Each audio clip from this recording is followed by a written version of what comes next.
Hello everyone, welcome to Shivra classes. Shivra classes में आपका स्वागत है। आज के इस वीडियो में हम लोग देखने वाले हैं अभी जो जैसा कि आप लोगों को पता होगा कि एनसीईआरटी सार संग्रह का जो बुक है, जो कि न्यू एडिशन 2026 का आ गया है। ठीक है, इसको हम लोग पढ़ रहे हैं, जिसमें कि हम लोग जो है आपके साइंस में सभी सेक्शन को कंप्लीट चेक कर चुके थे। जैसे हो गया वो फिजिक्स हो गया, केमिस्ट्री हो गया, बायोलॉजी हो गया। ठीक है, सभी को कंप्लीट कर चुके थे और हिस्ट्री स्टार्ट किए थे। तो हिस्ट्री में भी हम लोग जो है प्राचीन भारत और आधुनिक भारत को देख चुके थे। आज का जो हमारा वीडियो होने वाला है हिस्ट्री का अगला सेक्शन, यानी जो मध्यकालीन भारत के इतिहास के बारे में जानेंगे। ठीक है, तो चलिए मध्यकालीन भारत के इतिहास में जितने भी प्रश्न दिए हुए हैं सभी को हम लोग कंप्लीट करने का प्रयास करते हैं। इसका फर्स्ट चैप्टर है हमारा भारत पर मुस्लिम आक्रमण। क्या तो भारत पर मुस्लिम आक्रमण के बारे में जानेंगे। तो चलिए भारत पर मुस्लिम आक्रमण से जितने भी प्रश्न दिए हुए हैं सभी को हम लोग कंप्लीट करने का प्रयास करते हैं। फर्स्ट प्रश्न है कि भारत पर आक्रमण करने वाला प्रथम मुस्लिम आक्रमणकारी, भारत पर जो आक्रमण करने वाला प्रथम मुस्लिम आक्रमणकारी मूलतः कहाँ के निवासी थे। तो ये जो मूलतः कहाँ, तो अरब के। नेक्स्ट है कि वर्ष 711, वर्ष जो है वर्ष 711 ईस्वी में भारत पर सर्वप्रथम मुस्लिम आक्रमण किसके नेतृत्व में किया गया है। तो उबैदुल्लाह किसके, तो उबैदुल्लाह के नेतृत्व में किया गया। नेक्स्ट है कि वर्ष 712, वर्ष जो है वर्ष 712 ईस्वी में, वर्ष 712 ईस्वी में मोहम्मद बिन कासिम, वर्ष 712 ईस्वी में मोहम्मद बिन कासिम ने सिंध के राजा दाहिर को पराजित कर थट्टा के समीप स्थित देवल बंदरगाह को अपने अधिकार में ले लिया था। नेक्स्ट है हमारा कि सिंध के क्षेत्र में मोहम्मद बिन कासिम ने अंतिम विजय किस नगर पर प्राप्त की। तो मुल्तान यानी स्वर्ण नगरी पर की। सिंध के क्षेत्र में जो है मोहम्मद बिन कासिम ने अंतिम विजय किस नगर पर प्राप्त की। तो मुल्तान या स्वर्ण नगरी पर की है। नेक्स्ट है कि भारत में जजिया कर लगाने वाला प्रथम शासक कौन था। तो भारत में जजिया कर लगाने वाला जो है प्रथम शासक कौन, तो मोहम्मद बिन कासिम था। नेक्स्ट है कि सिंध क्षेत्रों में अरब द्वारा किसका प्रचलन प्रारंभ किया गया था। सिंध क्षेत्रों में जो है अरब द्वारा किसका प्रचलन प्रारंभ किया गया था। तो ऊँट पालन तथा खजूर की खेती का। नेक्स्ट है कि अरबों के पश्चात भारत में किन विदेशी आक्रमणकारियों का आगमन हुआ। तो तुर्कों का। तुर्कों में जो है गजनवी वंश की स्थापना किसके द्वारा की गई थी। तो अल्पतगिन गजनी के द्वारा की गई थी। भारत पर प्रथम तुर्की आक्रमण किसके द्वारा किया गया था। तो सुबुक्तगिन गजनी के द्वारा किया गया था। वर्ष 712 में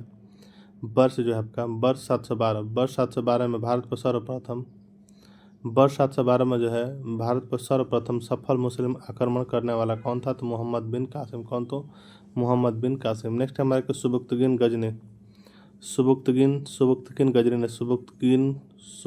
गजनी ने अपने आक्रमण के दौरान पश्चिमोत्तर भारत के किस हिंदू शाही शासक को पराजित किया था। तो जयपाल को पराजित किया था। नेक्स्ट है कि महमूद गजनवी द्वारा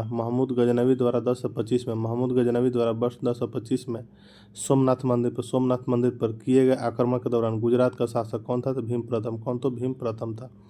नेक्स्ट है कि महमूद गजनवी ने भारत पर 1000 से 1027 ईस्वी के मध्य 1027 ईस्वी के मध्य 17 बार आक्रमण किया। इसके आक्रमण का मुख्य उद्देश्य भारत की धन संपदा को लूटना था कि न कि साम्राज्य की स्थापना करना। मोहम्मद गजनी ने जो भारत पर आपका 1000 से लेकर 127 ईस्वी के मध्य 17 बार आक्रमण किया था, और इसका जो मुख्य उद्देश्य था आक्रमण करके कि धन संपदा को लूटना था, न कि साम्राज्य की स्थापना करना। ठीक है। नेक्स्ट है कि महमूद गजनवी के साथ भारत आने वाले प्रसिद्ध इतिहासकार कौन था। तो अलबरूनी द्वारा जो है किताबुल हिंद, उत्बी द्वारा किताबुल यामिनी तथा फिरदौस यानी पूर्व का होमर द्वारा शाहनामा नामक पुस्तक की रचना की गई। किसके द्वारा था, आपका अलबरूनी के द्वारा की गई है। नेक्स्ट है हमारे कि महमूद गजनवी के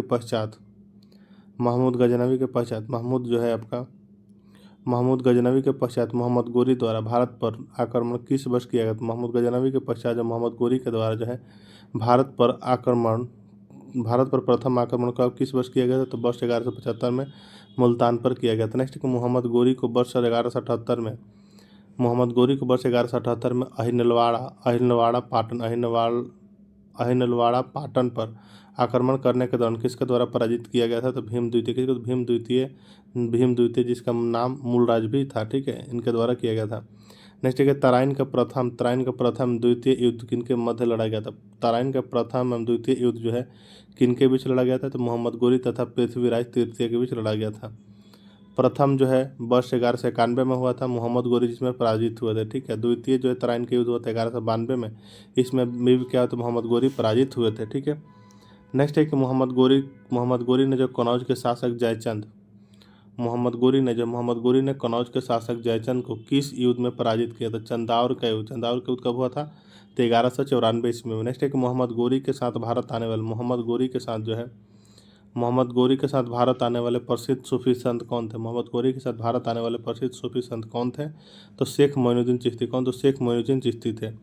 नेक्स्ट है कि सिक्कों पर देवी लक्ष्मी की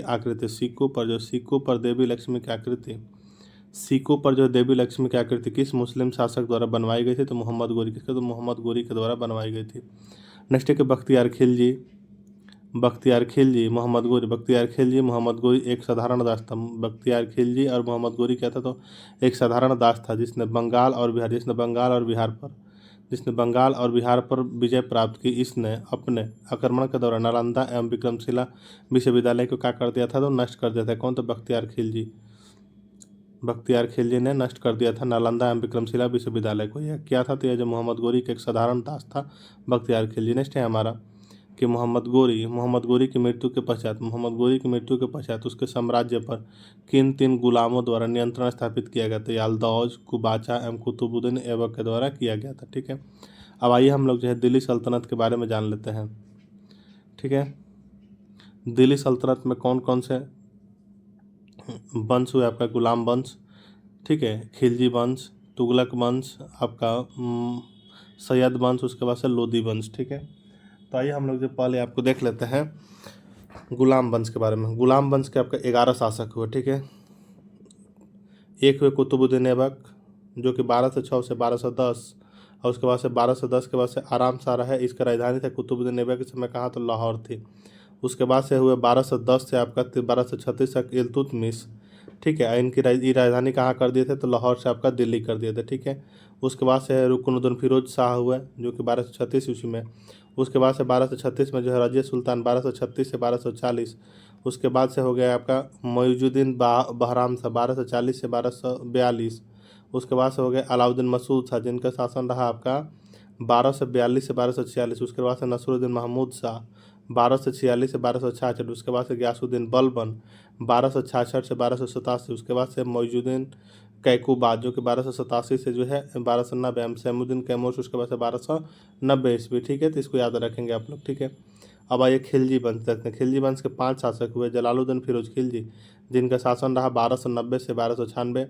उसके बाद अलाउद्दीन खिलजी हुए जो कि 1296 से 1316 इनका शासन रहा। वहीं हुआ आपका शिहाबुद्दीन उमर हुए जिनका शासन जो है कि रहा 1316 ईस्वी, मात्र 35 दिन का, ठीक है। उसके बाद से कुतुबुद्दीन मुबारक शाह खिलजी आए जिनका शासन जो है 1316 से 1320। उसके बाद से नसरुद्दीन खुसरो खां जिनका शासन 15 अप्रैल से 7 सितंबर 1720 ईस्वी तक रहा, ठीक है। आइए नेक्स्ट अब हम देखते हैं। नेक्स्ट हो गया हमारा तुगलक वंश में जो 9 शासक हुए। 9 शासक। पहले गयासुद्दीन तुगलक शाह प्रथम जिनका शासन रहा 1320 से 1324। उसके बाद से मोहम्मद बिन तुगलक जो कि 1324 से 1351 ईस्वी। उसके बाद से फिरोज शाह तुगलक जो कि 1351 से 1388। गयासुद्दीन तुगलक द्वितीय जो कि 1388 से 1389। उसके बाद से हुआ आपका अबू बरक शाह जो कि 1389 से 90 ईस्वी। उसके बाद से मोहम्मद शाह तृतीय जिनका शासन रहा 1390 से 94 ईस्वी, ठीक है। उसके बाद से अलाउद्दीन सिकंदर शाह जो कि जनवरी से लेकर मार्च तक हुआ 1394 ईस्वी में, ठीक है। उसके बाद से 2 स्वतंत्र शासक हुए जो कि नसरुद्दीन महमूद शाह दिल्ली का और नुसरत शाह जो कि फिरोजाबाद का, ठीक है। नसरुद्दीन महमूद शाह का आपका शासन रहा 1394 से 1413, ठीक है। उसके बाद से नुसरत शाह का रहा 1394 से 1398। दोनों क्या था? तो स्वतंत्र शासक थे, ठीक है। नेक्स्ट एक टॉपिक दिया कि दिल्ली पर शासन करने वाला कुतुबुद्दीन ऐबक ने कुतुबी इल्तुतमिश ने शमसी एवं बलबनी वंश की स्थापना की थी। दिल्ली पर शासन करने वाले कुतुबुद्दीन ऐबक ने कुतबी, ठीक है, कुतुबुद्दीन ऐबक ने कुतबी, इल्तुतमिश ने शमसी और बलबन ने बलबनी वंश की क्या की थी, तो स्थापना की थी। ठीक है, अब आइए हम लोग जो तुगलक वंश देख चुके थे, उसके बाद से देखते हैं आपका जो है सैयद वंश। सैयद वंश के 4 शासक हुए। खिजर खां जिसका शासन रहा आपका 1421। उसके बाद से मुबारक शाह जो कि 1421 से जो है आपका 1434 ईस्वी तक इनका शासन रहा। उसके बाद से मोहम्मद शाह जो है 1434 से 1445। उसके बाद से अलाउद्दीन आलम शाह, उसके बाद से कौन था, अलाउद्दीन आलम शाह जो कि 1445 से 1451। उसके बाद से हो गया आपका लोधी वंश। लोधी वंश में 3 प्रमुख शासक हुए। बहलोल जिसका शासनकाल 1451 से रहा 1451 से आपका 1489। उसके बाद से सिकंदर लोधी जो कि 1489 से जो है 1517। उसके बाद से इब्राहिम लोधी द्वितीय है जो कि 1517 से 1526 हुआ। ठीक है, आइए दिल्ली सल्तनत के वास्तविक संस्थापक के बारे में जान लेते हैं। इल्तुतमिश जो है आपका दिल्ली का वास्तविक संस्थापक था। इसका शासनकाल 1210 से 1236 ईस्वी तक था। इल्तुतमिश ने जो है इल्तुतमिश ने दिल्ली सल्तनत के अस्थायित्व के लिए अनेक कार्य किए, जैसे कि तुर्कान चहलगानी का गठन, विरोधियों का दमन एवं नवीन प्रकार के सिक्कों का प्रारंभ। नेक्स्ट है कि इल्तुतमिश ने सुल्तान ए आजम की उपाधि धारण की थी। यह दिल्ली को राजधानी बनाने वाला प्रथम शासक था। ठीक है, अब आइए हम लोग देखेंगे नेक्स्ट गुलाम वंश का शासन रहा आपका 1206 से 1290 ईस्वी तक। ठीक है, इससे रिलेटेड जितने प्रश्न दिए हुए सभी को हम लोग कंप्लीट करेंगे। गुलाम वंश की स्थापना किसके द्वारा की गई थी? गुलाम वंश की स्थापना जो है किसके द्वारा की गई थी? गुलाम वंश की स्थापना कुतुबुद्दीन ऐबक के द्वारा गुलाम वंश की स्थापना की गई थी। नेक्स्ट है कि 25 जून 1206 कुतुबुद्दीन ऐबक का राज्याभिषेक किस स्थान पर किया गया था? लाहौर। कहाँ? तो लाहौर में किया गया था। नेक्स्ट है कुतुबुद्दीन ऐबक ने अपने साम्राज्य की राजधानी किसे घोषित किया था? कुतुबुद्दीन ऐबक ने अपने साम्राज्य की राजधानी किसे घोषित किया? तो लाहौर को। किसे? तो लाहौर को घोषित किया। नेक्स्ट हमारे कि भारत में तुर्की राज्य के संस्थापक। भारत में तुर्की राज्य का संस्थापक कुतुबुद्दीन ऐबक को माना जाता है। कुतुबुद्दीन ऐबक ने कभी सुल्तान की उपाधि धारण नहीं की। इसने केवल मालिक और सिपाह सलाह पर धारण किया। भारत में जो है तुर्की राज्य के संस्थापक कौन थे? कुतुबुद्दीन ऐबक को माना जाता है। कुतुबुद्दीन ऐबक ने कभी भी क्या कि सुल्तान की उपाधि धारण नहीं की। इसने केवल मलिक और सिपाह सलार का पद क्या किया? तो धारण किया। नेक्स्ट है कि कुतुबुद्दीन ऐबक को उदारता एवं अत्यधिक दान देने कुतुबुद्दीन ऐबक को जो उदारता तथा अत्यधिक दान देने के लिए कौन सी उपाधि दी गई? तो लाख बख्श की उपाधि दी गई है। अत्यंत सुरीली आवाज़ में कुरान पढ़ने के कारण ऐबक को किस उपाधि से नवाजा गया था? तो कुरान खवा के उपाधि से नवाजा गया था। नेक्स्ट है कि भारत की प्रथम मुस्लिम कुब्बत उल इस्लाम, भारत की प्रथम मस्जिद कुब्बतुल इस्लाम 1193 ईस्वी दिल्ली की स्थापना किसके द्वारा की गई थी? तो कुतुबुद्दीन ऐबक के द्वारा की गई थी। भारत की प्रथम जो है मस्जिद है कुब्बत उल इस्लाम जो कि 1193 ईस्वी में दिल्ली में स्थापना किसके द्वारा की गई थी? तो कुतुबुद्दीन ऐबक के द्वारा की गई थी। नेक्स्ट है कि कुतुबुद्दीन ऐबक ने सूफी संत ख्वाजा कुतुबुद्दीन बख्तियार काकी के नाम पर कुतुब मीनार का निर्माण प्रारंभ करवाया था। कुतुबुद्दीन ऐबक की मृत्यु कब हुई थी? कुतुबुद्दीन ऐबक की मृत्यु जो है वर्ष 1210 में चौगान खेलते समय घोड़े से गिरने के कारण हो गई थी। ठीक है, नेक्स्ट है कुतुबुद्दीन ऐबक की मृत्यु के पश्चात उसके पुत्र आराम शाह को अपदस्थ कर गुलाम वंश का अगला शासक कौन बना? इल्तुतमिश। कुतुबुद्दीन ऐबक की मृत्यु के पश्चात जो उसके पुत्र जो आराम शाह था उसको क्या कर दिया गया? पद से अपदस्थ कर दिया गया, हटा दिया गया। उसके बाद से गुलाम वंश का अगला शासक कौन बना? तो इल्तुतमिश बना। ठीक है, इल्तुतमिश सुल्तान बनने से पूर्व किस प्रांत का सूबेदार था? इल्तुतमिश जो है सुल्तान बनने से पहले किस प्रांत का सूबेदार था? तो बदायूं का क्या था? तो सूबेदार था। दिल्ली सल्तनत का वास्तविक संस्थापक किसे माना जाता है? तो दिल्ली सल्तनत का वास्तविक संस्थापक जो आपका इल्तुतमिश को ही माना जाता है। नेक्स्ट है कि इल्तुतमिश दिल्ली सल्तनत का प्रथम सुल्तान था जिसने दिल्ली को अपनी राजधानी बनाई तथा बगदाद के खलीफा से सुल्तान की उपाधि क्या की थी? तो प्राप्त की थी। नेक्स्ट हमारे कि इल्तुतमिश ने 40 योग्य तुर्क गुलामों को मिलाकर किस दल का गठन किया था? तुर्कान चहलगानी यानी 40 दल का गठन किया था। नेक्स्ट है कि मंगोल आक्रमणकारी चंगेज खां मंगोल आक्रमणकारी चंगेज खां भारत के उत्तर पश्चिम सीमा पर किसके शासनकाल में आया? तो इल्तुतमिश के शासनकाल में आया। नेक्स्ट है कि इल्तुतमिश ने भारत में एकता व्यवस्था का प्रारंभ की। इल्तुतमिश ने भारत में एकता व्यवस्था का प्रारंभ की। एकता एक अरबी शब्द जिसका अर्थ है कि भूमि को लेने वाला इक़्तिदार कहलाते थे। ठीक है। नेक्स्ट है कि वर्ष 1236 में दिल्ली सल्तनत की गद्दी पर बैठने वाली प्रथम एवं अंतिम मुस्लिम महिला शासिका कौन थी? वर्ष 1236 में जो दिल्ली सल्तनत की गद्दी पर बैठने वाली प्रथम एवं अंतिम महिला शासिका कौन थी? तो रजिया सुल्तान। कौन? तो रजिया सुल्तान थी। नेक्स्ट है कि रजिया के सुल्तान बनने के पश्चात रजिया के सुल्तान बनने के पश्चात गुलाम याकूत को किस पद पर नियुक्त किया गया? तो अमीर ए आखुर के पद पर नियुक्त किया गया। नेक्स्ट है कि रजिया सुल्तान के विद्रोही अमीरों ने रजिया की हत्या करवाकर किसे दिल्ली पर की सल्तनत की गद्दी पर बैठाया? तो बहराम शाह। किसको? तो बहराम शाह को बैठाया। नेक्स्ट है कि बहराम शाह के कार्यकाल में नायब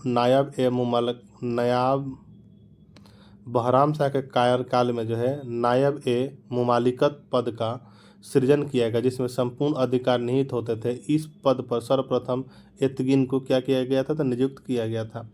नेक्स्ट है कि दिल्ली सल्तनत के किस शासक ने बलबन को नायाब ए मुमलिकत पद पर नियुक्त किया था? दिल्ली सल्तनत के किस शासक ने बलबन को नायाब ए मुमालिक पद पर नियुक्त किया था? तो नसरुद्दीन महमूद को किया गया था। बलबन को उल्गू खां की उपाधि किसने प्रदान की थी? तो नसरुद्दीन महमूद ने प्रदान की थी। नेक्स्ट है कि दिल्ली का सुल्तान बनने के पश्चात तुर्कान चहलगानी को किसने समाप्त कर दिया? दिल्ली का सुल्तान बनने के पश्चात तुर्कान चहलगानी को किसने समाप्त कर दिया? तो बलबन ने क्या कर दिया? तो समाप्त कर दिया। नेक्स्ट है कि अपने विरोधियों के प्रति कठोर लौह एवं रक्त की नीति पालन करने वाला अपने विरोधियों के प्रति कठोर और लौह एवं रक्त की नीति का पालन करने वाला सुल्तान कौन था? तो बलबन था। कौन? तो बलबन था। नेक्स्ट है कि बलबन जो प्रथम सुल्तान था जिसने राजस्व के सिद्धांत का प्रतिपादन किया। उसने राजस्व को जो नियाबत खुदाई यानी ईश्वर द्वारा प्रदत्त तथा राजा को जिले इलाही यानी ईश्वर की छाया कहा है। ठीक है। नेक्स्ट है हमारा कि सिजदा एवं पैबोस प्रथा को अपने दरबार में प्रारंभ करने वाला सुल्तान कौन था? सिजदा एवं पैबोस प्रथा को अपने दरबार में प्रारंभ करने वाला सुल्तान कौन था? तो बलबन था। बलबन ने किस नाम से एक सैन्य विभाग की स्थापना की थी? तो दीवाने ए अर्ज के नाम से एक सैन्य विभाग की स्थापना की थी। नेक्स्ट है कि गुलाम वंश का अंतिम शासक कौन था? गुलाम वंश का अंतिम शासक कौन था? तो शमसुद्दीन कैमूर आपका गुलाम वंश का अंतिम शासक था।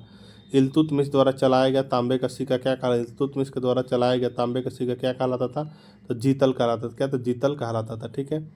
चलिए अब हम लोग नेक्स्ट चैप्टर को देखेंगे जो कि हमारा चैप्टर होगा खिलजी वंश। खिलजी वंश का शासन रहा 1290 से 1320 रहा खिलजी वंश का शासन। ठीक है। फर्स्ट प्रश्न है कि गुलाम वंश के पश्चात 1290 में खिलजी वंश की स्थापना किसके द्वारा की गई? गुलाम वंश के पश्चात वर्ष 1290 में जो खिलजी वंश की स्थापना किसके द्वारा की गई? तो जलालुद्दीन फिरोज शाह खिलजी के द्वारा की गई।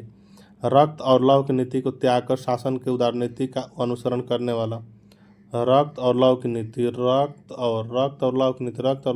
को त्याग कर शासन के उदारनीति का अनुसरण करने वाला दिल्ली का प्रथम सुल्तान कौन था? तो जलालुद्दीन फिरोज शाह खिलजी था। ठीक है। नेक्स्ट एक वर्ष 1296 में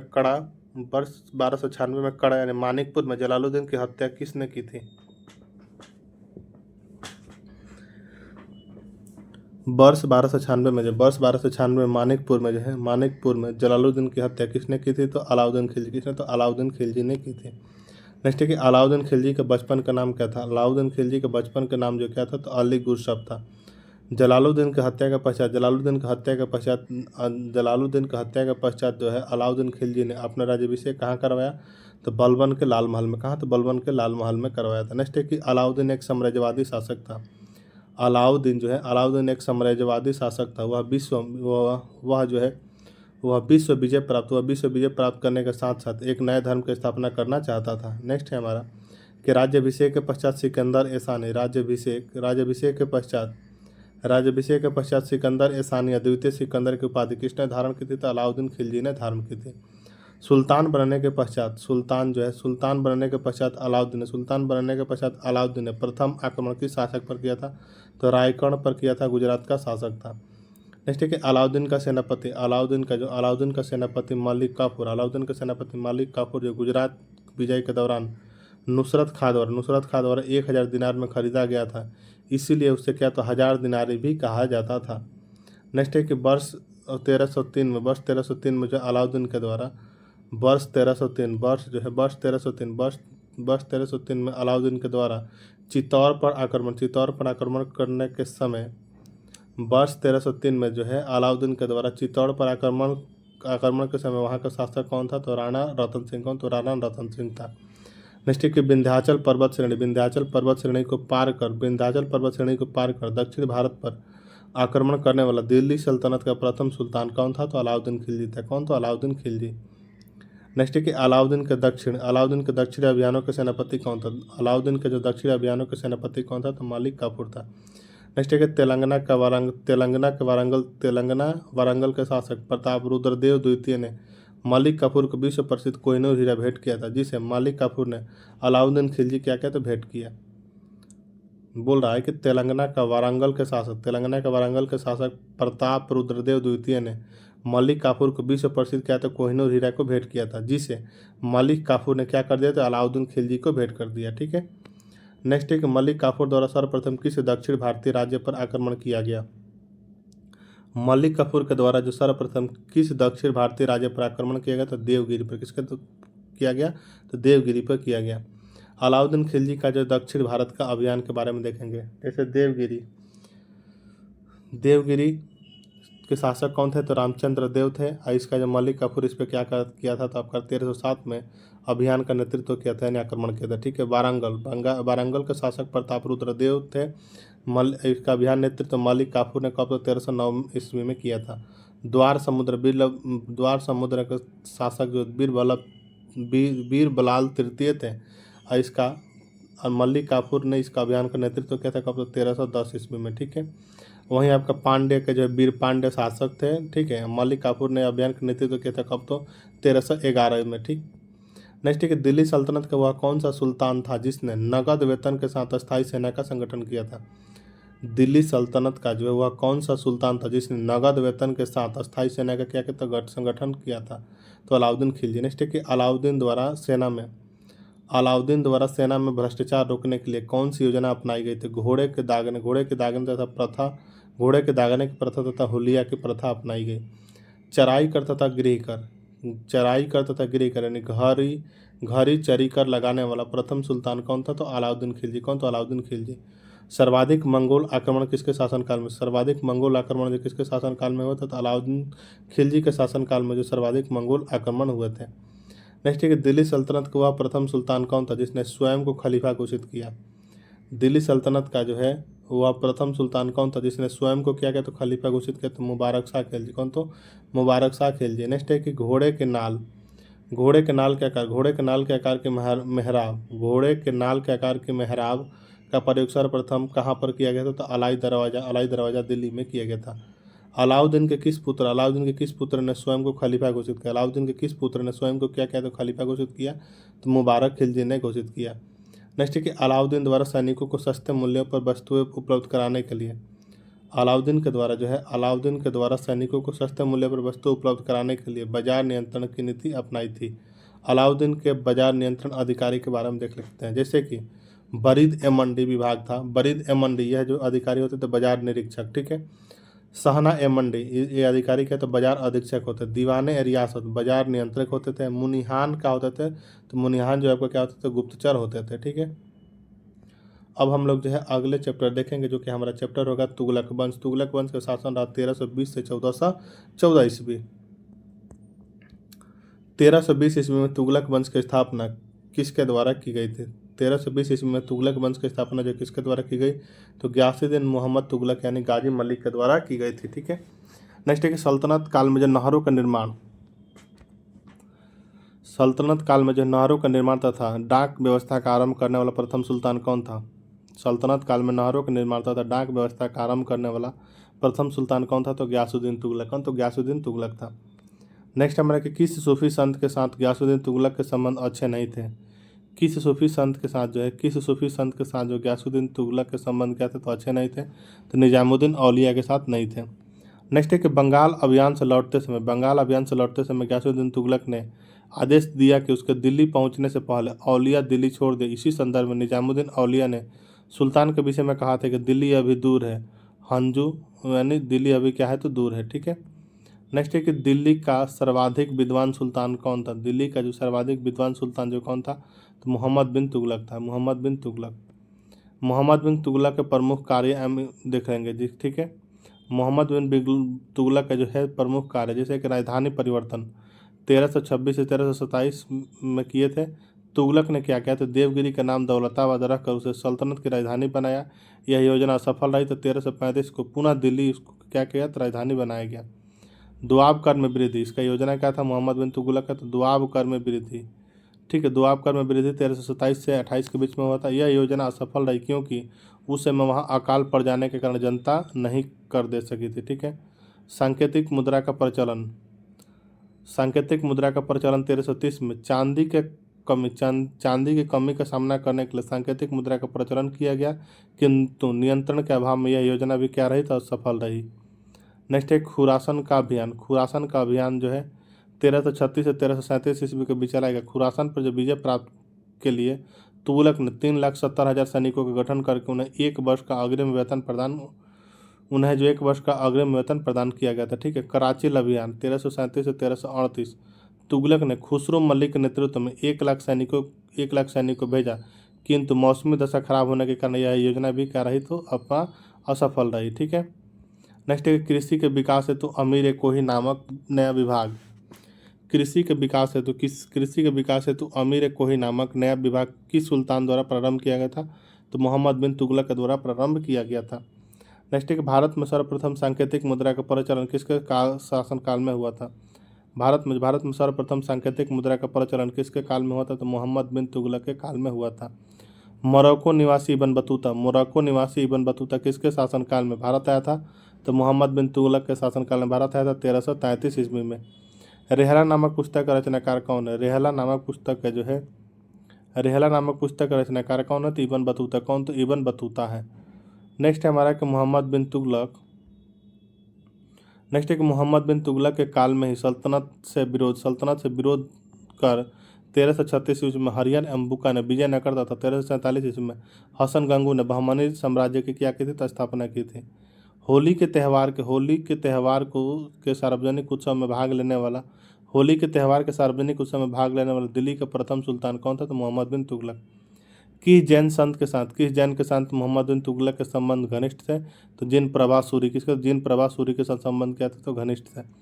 मोहम्मद बिन तुगलक की मृत्यु किस अभियान के दौरान हुई? मोहम्मद बिन तुगलक की मृत्यु जो है किस अभियान के दौरान हुई? तो सिंध अभियान 1351 ईस्वी के दौरान हो गए। सर्वप्रथम लोक निर्माण विभाग की स्थापना किस शासक ने की थी? तो फिरोज शाह तुगलक ने की थी। किसने? फिरोज शाह तुगलक ने की थी। नेक्स्ट है कि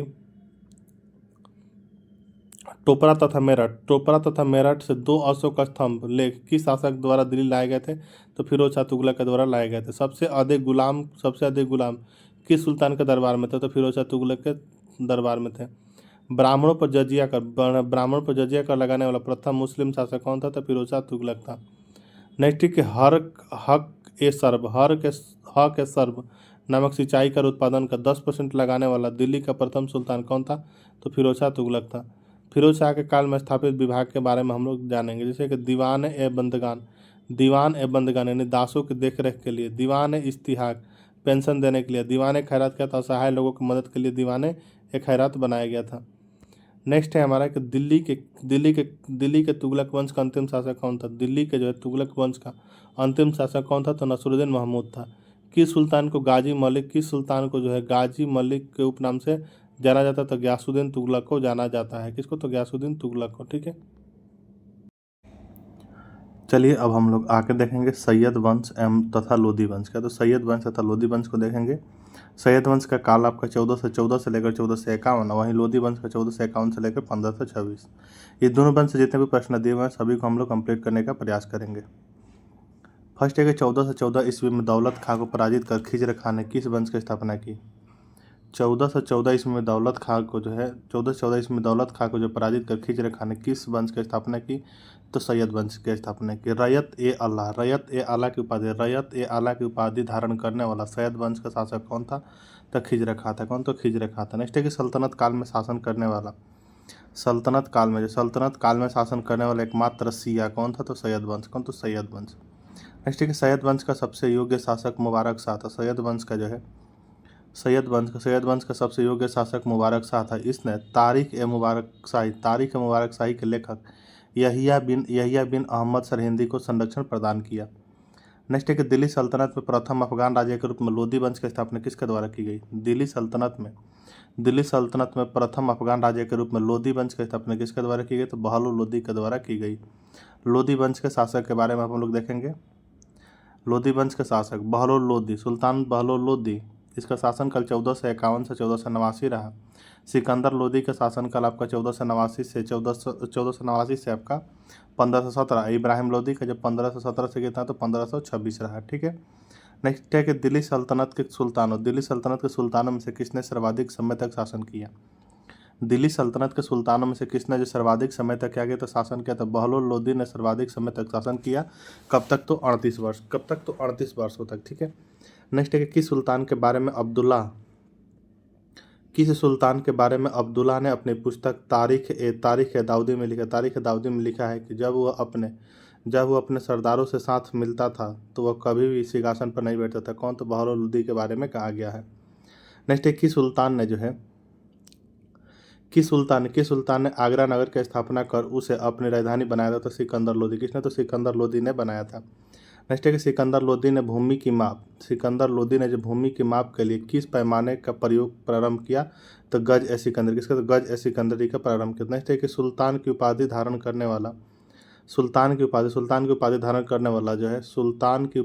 करने वाला लोधी वंश का प्रथम शासक कौन था? तो सिकंदर लोधी था। कौन? तो सिकंदर लोधी था। नेक्स्ट है कि सिकंदर लोधी ने मुसलमानों में प्रचलित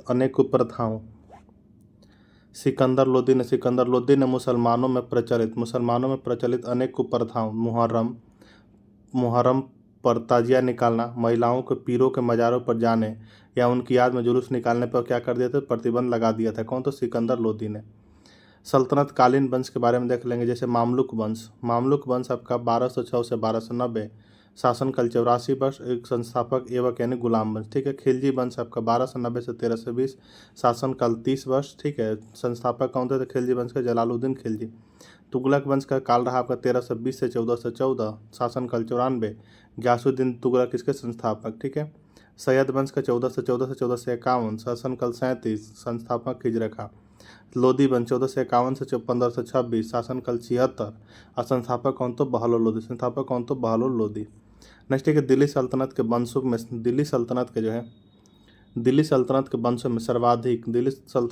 में सर्वाधिक शासनकाल तुगलकों का, न्यूनतम शासनकाल खिलजी वंश का था। दिल्ली सल्तनत में जो है वंशों में सर्वाधिक शासनकाल किसका था? तुगलकों का, तथा न्यूनतम शासनकाल किसका था? तो आपका खिलजी वंश का था। ठीक है। नेक्स्ट है हमारा कि भारतीय संगीत पर प्रथम फारसी ग्रंथ लजत ए सिकंदर शाही की रचना किसके कार्यकाल में की गई थी?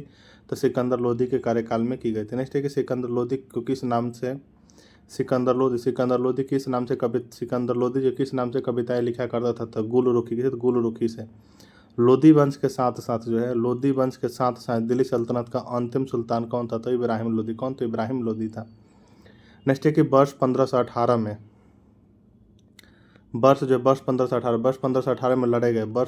में लड़े गए खतौली के युद्ध में इब्राहिम लोधी को किसने पराजित किया था? तो महाराणा सांगा ने पराजित किया था।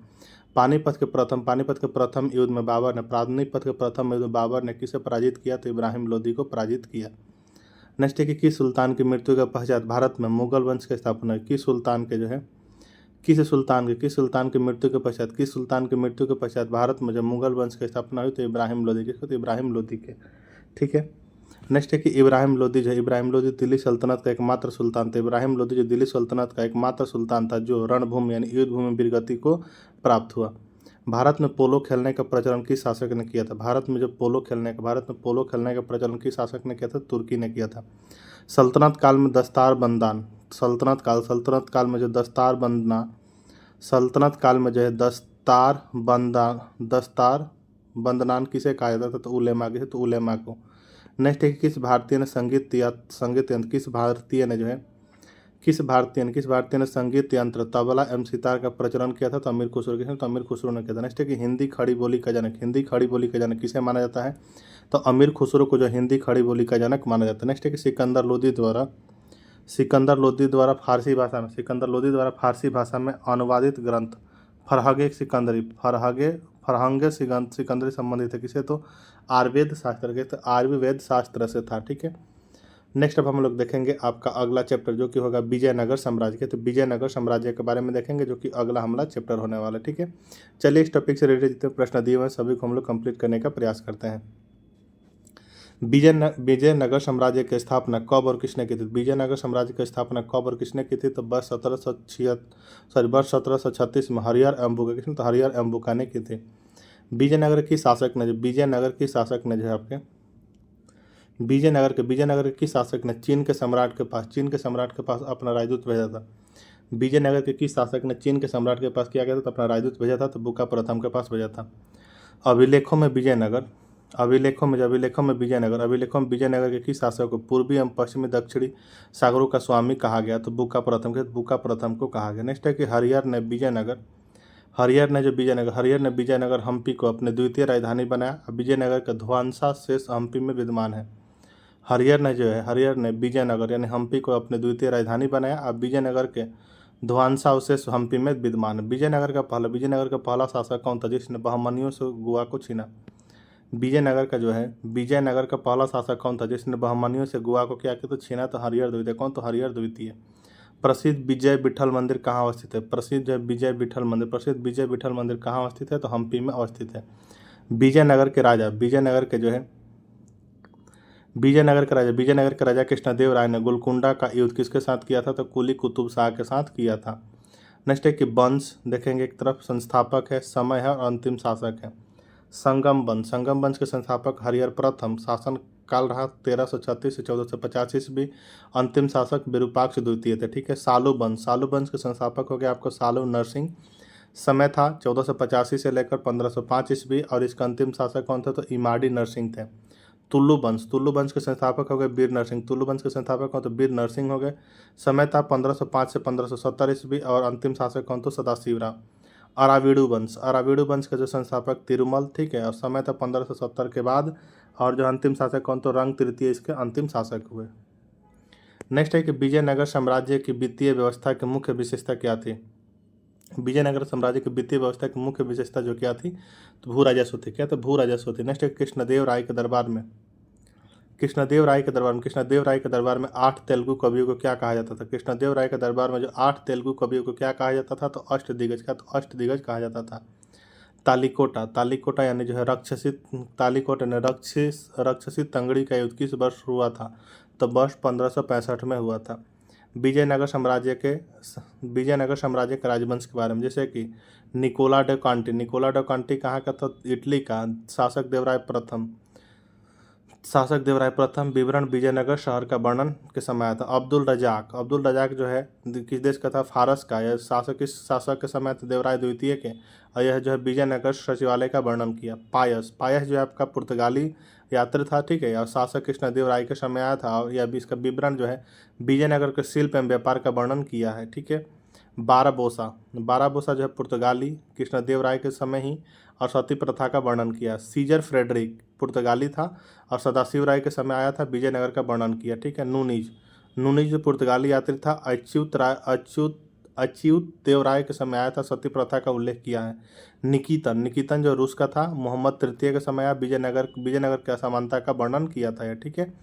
विजयनगर साम्राज्य के राजवंश। नेक्स्ट हम लोग जो है अब देखेंगे प्रसिद्ध विजयनगर शासक कृष्णदेव राय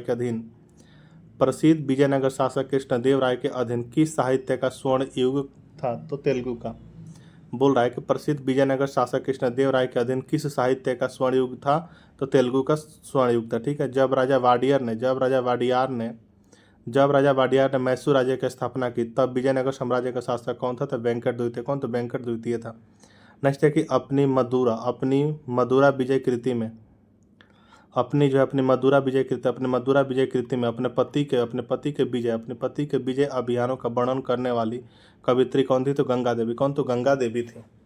नेक्स्ट है कि होयसलों का प्राचीन राजधानी द्वार समुद्र का वर्तमान नाम क्या है? तो हैलीवेड का। तो हैलीवेड है। नेक्स्ट है कि विजयनगर की प्राचीन राजधानी के स्रोत किन खंडहरों से मिलते हैं? विजयनगर के प्राचीन राजधानी के स्रोत किन खंडहरों से मिलते हैं? तो हम्पी के खंडहरों से मिलते हैं। नेक्स्ट है हमारे कि वैदिक ग्रंथों के भाष्यकार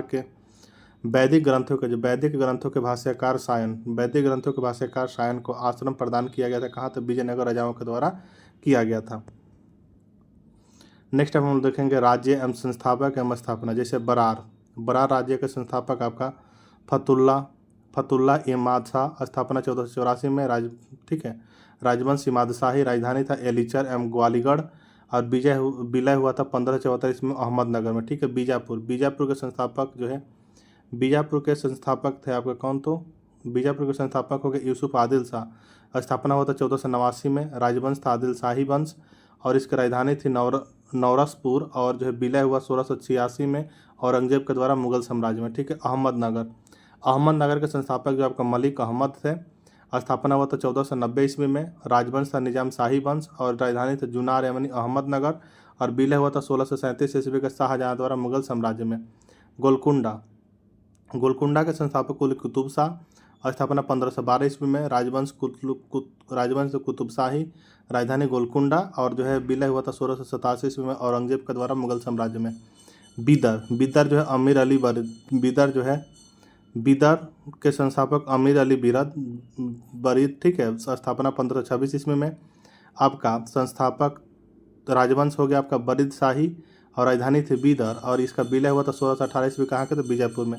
विजयनगर साम्राज्य 1336 से 14 से विजयनगर साम्राज्य जो है आपका विजयनगर साम्राज्य 1336 से 1646 ईस्वी तक मध्यकालीन दक्षिण भारत का एक प्रमुख क्या? तो साम्राज्य था विजयनगर साम्राज्य। ठीक है।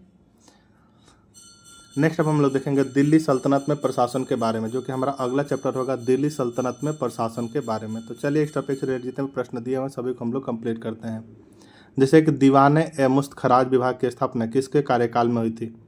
दीवाने ए मुस्तखराज विभाग की स्थापना किसके कार्यकाल में हुई थी? तो इसकी स्थापना अलाउद्दीन खिलजी के कार्यकाल में हुई थी।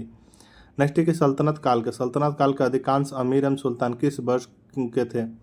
सल्तनत काल का अधिकांश अमीर एवं सुल्तान जो किस वर्ग के थे? तो तुर्क वर्ग के। कौन से वर्ग के? तो तुर्क वर्ग के। फिरोज शाह तुगलक ने इस्लाम में धर्मांतरित किस व्यक्ति को अपना वजीर? फिरोज शाह तुगलक ने इस्लाम में धर्मांतरित किस व्यक्ति को अपना वजीर नियुक्त किया था? तो तैलंग ब्राह्मण खान ने जहाँ को किया था। बिजारत का चरमोत्कर्ष किस राजवंश के अंतर्गत होता? तुगलक वंश के अंतर्गत हुआ। नेक्स्ट है हमारा कि सल्तनत काल में भू राजस्व का सर्वोच्च ग्रामीण अधिकारी कौन होता है? सल्तनत काल में भू राजस्व का सर्वोच्च ग्रामीण अधिकारी कौन होता है? तो चौधरी होता है। हक ए सर्व कर किस पर लगाया जाता था? तो सिंचाई पर। हक ए सर्व किस पर लगाया जाता था? तो सिंचाई पर लगाया जाता था। ठीक है। नेक्स्ट है हमारा इस्लामी शरीयत के अनुसार करों का प्रकार। जैसे कि जजिया जो है गैर मुसलमानों से लिए जाने वाला कर होता था। जकात जो मुसलमानों से उनके आय का 2.5% स्वैच्छिक धार्मिक कर के रूप में लिया जाने वाला कर होता था। ठीक है। वहीं आपका खम्स जो खम्स या खुमस बोल सकते हैं, यह जो लूट से प्राप्त धन होता था। खम्स जो होता था लूट से प्राप्त धन, इसके 1/5 हिस्से को जो सुल्तान एवं 4/5 हिस्से को सैनिकों में बांटा जाता था, परंतु अलाउद्दीन के काल में केवल 1/5 हिस्से सैनिकों को दिया जाता था। खराज जो होता था आपका भू राजस्व कर होता था, जो कि गैर मुसलमानों से लिया जाता था। ठीक है। नेक्स्ट है कि सिखों पर बगदाद के अंतिम खलीफा का नाम सर्वप्रथम किस शासक के शासनकाल में अंकित हुआ था? अलाउद्दीन मसूद शाह। बोल रहा है कि सिखों पर बगदाद एवं अंतिम खलीफा का नाम सर्वप्रथम किस शासक के शासनकाल में अंकित हुआ था? अलाउद्दीन मसूद शाह के शासनकाल में हुआ था। ठीक है। नेक्स्ट है कि इल्तुतमिश ने अपने शासनकाल में चांदी का टंक एवं तांबे का जीतल नामक 2 सिक्के चलाए थे। ठीक है। नेक्स्ट है कि सल्तनत काल में फवाजिल का तात्पर्य क्या था। सल्तनत काल में जो फवाजिल का तात्पर्य क्या था, सल्तनत काल में फवाजिल का तात्पर्य क्या था, तो इसका तात्पर्य यही था कि इक्तादारों द्वारा सरकारी खजाने में जमा की जाने वाली अतिरिक्त राशि। नेक्स्ट है कि जवाबित का संबंध किससे था। जवाबित का संबंध जो किससे था, जवाबित का संबंध जो किससे था, तो राजकीय कानून से। नेक्स्ट है कि दिल्ली सल्तनत में जो निरंकुश राजतंत्र की स्थापना, दिल्ली सल्तनत में निरंकुश राजतंत्र की स्थापना किस शासक ने की थी, तो बलबन ने। किसने, तो बलबन ने की थी। नेक्स्ट है कि दिल्ली सल्तनत के किस शासक ने एकता व्यवस्था प्रारंभ की। दिल्ली सल्तनत के किस शासक ने एकता व्यवस्था प्रारंभ की, तो इल्तुतमिश ने। किसने, तो इल्तुतमिश ने प्रारंभ की। नेक्स्ट है हमारा सल्तनत शासन के प्रमुख विभाग। सल्तनत शासन के प्रमुख विभाग के बारे में जानेंगे। जैसे कि सल्तनत काल में दीवाने बिजारत जो होता था वो क्या होता था, वित्त विभाग होता था। दीवाने रियासत नियंत्रण विभाग। दीवाने मुस्तखराज कृषकों से बकाया भू राजस्व वसूलना। दीवाने कोही जो कृषि विकास के लिए। ठीक है। दीवाने काज न्याय विभाग के लिए। दीवाने इंसाफ पत्रचार विभाग। दीवाने अर्ध सैन्य विभाग। दीवाने रिसालत विदेश विभाग। दीवाने बरीद गुप्तचर विभाग। दीवाने बंदगान क्या था, दास विभाग होता था दीवाने बंदगान। ठीक है। तो जितने भी जो है आपका सल्तनत शासन के प्रमुख विभाग हैं, इसको आप लोग याद रखिएगा, क्वेश्चन पूछे जाते हैं आप लोग। ठीक है। चलिए नेक्स्ट देखते हैं। नेक्स्ट है कि हमारा सल्तनत काल में केंद्रीय प्रशासन के संपूर्ण सल्तनत काल में जो केंद्रीय प्रशासन की संपूर्ण शक्ति किस में निहित होती है, तो सुल्तान में। किस में, तो सुल्तान में निहित होती है। सल्तनत काल में सुल्तान की सहायता प्रदान करने के लिए गठित मंत्री परिषद को किस नाम से जाना जाता है, तो मजलिस ए खलवत के नाम से जाना जाता है। इक्तदारों पर नियंत्रण स्थापित करने के लिए इक्तदारों पर नियंत्रण स्थापित करने के लिए ख्वाजा नामक अधिकारी की नियुक्ति किसके द्वारा की गई थी, तो बलबन के द्वारा की गई थी। सल्तनत काल में जो भू राजस्व की दर सामान्यतः कितनी होती है। सल्तनत काल में भू राजस्व की दर सामान्यतः कितनी होती है, तो 20 से 25% होती है। बलबन के जो राजत्व सिद्धांत का स्वरूप प्रभावित है किससे, तो फारस से। सल्तनत काल के प्रमुख अधिकारी के बारे में हम लोग देखेंगे। जैसे कि आरिज एमु मालिक। ये तो आरिज एमु मालिक सैन्य विभाग का प्रधान होता था। बरीद एमु मालिक जो गुप्तचर विभाग का प्रमुख होते थे। सद्र उस सुदूर धार्मिक विभाग का प्रधान। अमीर एक आखुर, यह जो है अश्वशाला का प्रधान होता था। सर ए जानदार सुल्तान के अंगरक्षकों का प्रमुख। अमीर हाजिब जो है दरबारी शिष्टाचार के नियमों को लागू करने वाला होता था। ठीक है। नेक्स्ट अब हम लोग देखेंगे आपका जो कि चैप्टर होगा दिल्ली सल्तनत का स्थापत्य कला एवं साहित्य के बारे में। ठीक है। अगला चैप्टर होगा दिल्ली सल्तनत स्थापत्य कला एवं साहित्य के बारे में। चलिए इस टॉपिक से रिलेटेड जितने प्रश्न है सभी को हम लोग कंप्लीट करने का प्रयास करते हैं। जैसे कि दिल्ली का वह सुल्तान जिसने अपनी आत्मकथा लिखी। दिल्ली का वह सुल्तान जिसने क्या की, तो अपनी आत्मकथा लिखी। कौन, तो फिरोज शाह तुगलक ने लिखी। ठीक है। अलाई दरवाजा का निर्माण किस सुल्तान ने करवाया था, तो अलाउद्दीन खिलजी ने जो अलाई दरवाजा का निर्माण करवाया था। नेक्स्ट है कुतुब मीनार की 5वीं मंजिल का निर्माण किस सुल्तान ने कराया था। कुतुब मीनार की 5वीं मंजिल का निर्माण किस सुल्तान ने कराया था, तो फिरोज शाह तुगलक ने कराया था। नेक्स्ट है कि तूती ए हिंद के नाम से विख्यात अमीर खुसरो का जन्म पटियाला एटा में हुआ था तथा वे कवि, इतिहासकार एवं संगीतज्ञ थे। नेक्स्ट है कि भारत में कौन सा मकबरा सबसे पहले शुद्ध इस्लामी शैली में निर्मित हुआ। भारत में जो है कौन सा मकबरा जो सबसे पहले शुद्ध इस्लामी शैली में निर्मित हुआ था, तो बलबन का मकबरा। किताब उल हिंद के लेखक का नाम क्या था, तो अलबरूनी। किताब उल हिंद के लेखक का नाम क्या था, तो अलबरूनी था।